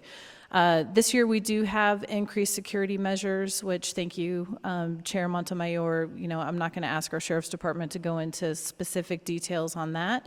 The fire department has worked very closely with us. They also have a joint hazard assessment team who have specialists in Homeland Security as well. Block by Block is a partner for us. And so we have a large team of folks that extend well beyond West Hollywood personnel, looking out for us and helping us plan and get everybody in place for Halloween. Those of us who've kind of heard from some of the residents in the last few weeks, with concerns about congestion, trash, somebody's urinating in my front yard, the kind of the quality of life type issues as well. David Aguilar is kind of on top of some of that for us. We have a few hot spots around town that tend to be an issue for us every year, so we've increased deployment into the neighborhoods itself, in addition to what we've increased for the event itself. So I feel secure. I feel like we're in good hands. It is extremely crowded. There is no official entrance and exit point because it's a mile long with 21 side streets, so people tend to come in and out from all different directions. We are realigning some of the stages this year to hopefully make more of a flow as opposed to pressure points. So we're hoping that that'll relieve some of the congestion around some of those key areas. Commissioner Walk? All I want to say is if you also, the hot dog vendors are always the issue every year, and every year after the fact, we always seem to hear like, oh, we didn't have a chance to deal with them this year, but I hope that someone can at least look into them. Yeah, the last few years we've had the health department here. They were not able to come to Pride, so it wasn't that we weren't able to do it. The health department just is short-staffed, and so they weren't able to come to Pride. But they are booked for Halloween. They'll be escorted by sheriff's deputies, so they'll be able to get in throughout the crowd. It's pretty disgusting how much they actually confiscate every year. They fill a 40-yard dumpster with hot dogs. So it's a lot of hot dogs out there. Yeah, they will be out in force. They have 2 teams. 2 teams. And coming we take this their year. carts as well as the hot dogs as well. So one of the trash bins at the 40 yards are for the carts itself. They're impounded per the health department. Commissioner Sol. Kristen, I just had a suggestion about maybe last year you had the food trucks kind of close to one of the stages that had entertainment, and it just bottlenecked everything. So if you could put them a little bit further away from the stage would be great. We have moved some things around, but to manage your expectations, it's going to be crowded. Most of that, some of the bottlenecking also comes from the spill out from the clubs as well. So the fire and sheriff's department work with us to kind of remind the clubs to mind their occupancy, mind their queuing lines, making sure that people are kind of being respectful to each other on the sidewalk as they are waiting to get in, that type of thing as well. Commissioner Coleman? Yeah, I understand that there may be some restrictions on what people or what types of bags people can bring. Is there going to be notices so people are aware ahead of time? And how do we normally? So we actually just approved the text just today. Holly was in my office reading it one more time. We are going to have a clear bag policy, just like a lot of the stadiums have at this point. So we're asking people not to bring backpacks, fanny packs, that type of thing. With costumes, it's difficult. It's not like you're going to a football game where you're usually in jeans and a t-shirt. So we'll see how this goes. No weapons, no drones. No sticks. I'm like, what else? We have a whole list that's on the postcard, and I apologize, it's escaping me. No noisemakers, no incendiary devices, no firecrackers. I can't think of what else. No drinking in public, no glass bottles, no drink containers, no coolers. One of the things I saw in Chelsea with the pressure cookers and that type of thing, so we just, we don't want folks. One, we don't need them carrying a cooler full of booze around, but also it's just going to make people nervous. Sure. One of the things, and most of that stuff I think is pretty commonsensical. The bag part, though, is something that I could see a lot of people not realizing if they didn't happen to go to the website or something. Are we working with local news who are probably going to be broadcasting that we're having Yes. this event? Yeah, They'll just be- like every year. But will they be specifically Yes. saying no? Great. Perfect. Vice Chair, Commissioner Sol. Kristen, I just wanted to make sure you also had no silly string on that thing. I don't think it's on the text we approved today, so that's probably too late for the mailer, but that's something we could say for the other advertising. I know it was on the original one, but I didn't see it today. Yeah, I don't think silly string's on there. But again, all the stuff that kind of the radio announcers repeat and all of that, they read from a script, so we've got plenty of time for that. Vice Chair Williams. How about no dogs and no strollers? Because strollers do have back We've said areas. strongly discourage pets and kids. As a mother, and also not currently, but a pet guardian, it blows my mind that people think it's appropriate to bring kids and pets into that crowd. I cannot stress that strongly enough. It's too crowded for anything that's as tall as your knees. It's too crowded. You're going to get stepped on. I feel like a dumb question. People can smoke there, right? Yes. Yes. Seems problematic to me, but that's neither here nor there. All right, I just want to say thank you to Captain Perez, because this is a woman who just entered her job and came into Pride under some very tense circumstances and did an incredible job. So I have, all the respect in the world for her, and the expectations for you for this event are high, but I know you'll fulfill them because you have in the past. All right. Can you stay here if you don't make it? I said, can you stay here if you don't get to be a commander? Not that we going wouldn't anywhere. try to. All right. Moving on to item 12, public comment. Steve Martin. Thank you, Steve Martin, West Hollywood. I'll try not to keep your meeting from going any longer than it has, but you've accomplished a lot at this meeting. I do want to thank staff and the Sheriff's Department. I think we're all very appreciative of all your efforts. I think discretion in regard to Halloween, because discretion is the better part of valor about this event. And I think a lot of us have said we may need to be looking at a smaller event because this is just kind of getting out of hand, and we've been very, very, very, very fortunate, and we may be pushing our luck. I really hope that you are at some point able to use this room, this vastly underutilized, expensive room, because it's much more welcoming. I think we've done a disservice to the public by having so many meetings at City Hall. I'm on the East Side Advisory Task Force. We should be meeting at Plummer Park, and despite ongoing battles with staff, it's been vetoed every time, and it doesn't make any sense for our commission to be meeting at City Hall, our advisory board. But this is a great place. We need to be more welcoming of the public. And not that you're not nice people. For the most part, you do a good job.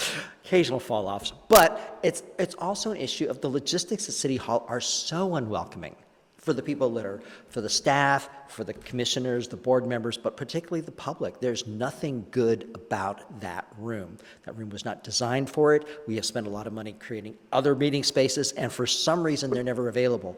That makes no sense, because public participation and democracy need to come first.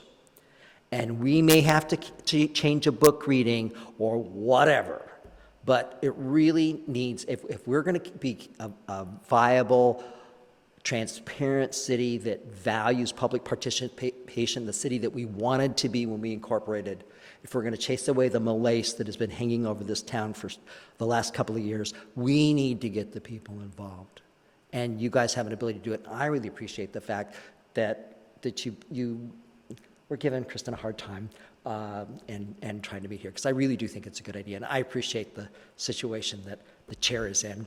And I think he's doing a really good job. He's doing a great job. I will point out, you took care of this meeting discussion in less than 10 minutes. The city council took 3 meetings and a couple of hours just to come up with the name for WeHo Pedals. So you guys are doing a great job. So anyway, congratulations, and thank you for all your work and for this meeting tonight. Thank you, Steve. All right, items from the commission. Commissioner comments? I have one. Would you like to go first? I don't care. Let's start with Commissioner Berger. I wanted to congratulate Kevin Burton on the Public Safety Award. I forgot to mention that in my first public comments. And I wanted to thank Michael Wolkolevich for his comments. I forgot to mention his and his courage for coming forward with those. I thought they were very good.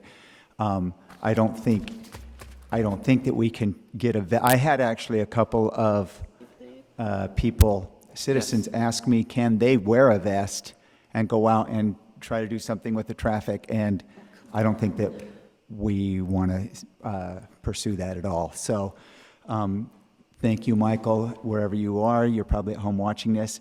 And lastly, I wanted to make available the oversight working group materials to the public. You guys can comment as well to give feedback on that process to the LA County.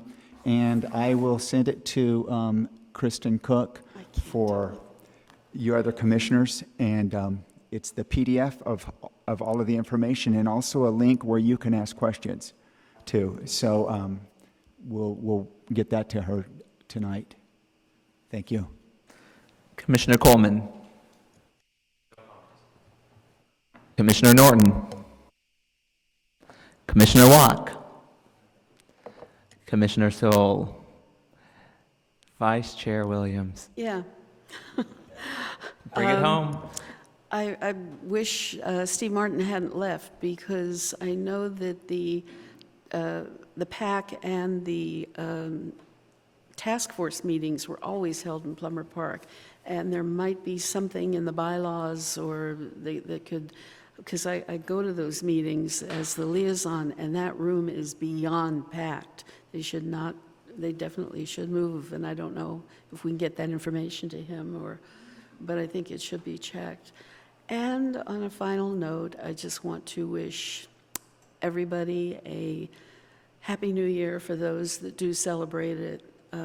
Those that fast, have an easy fast. And I really and truly feel that people need to come together with more respect for each other and go on from there. So thank you all. Oh, and Holly, I think you are doing a fantastic job, really, and I would never keep you from becoming a commander, but this should be a command post.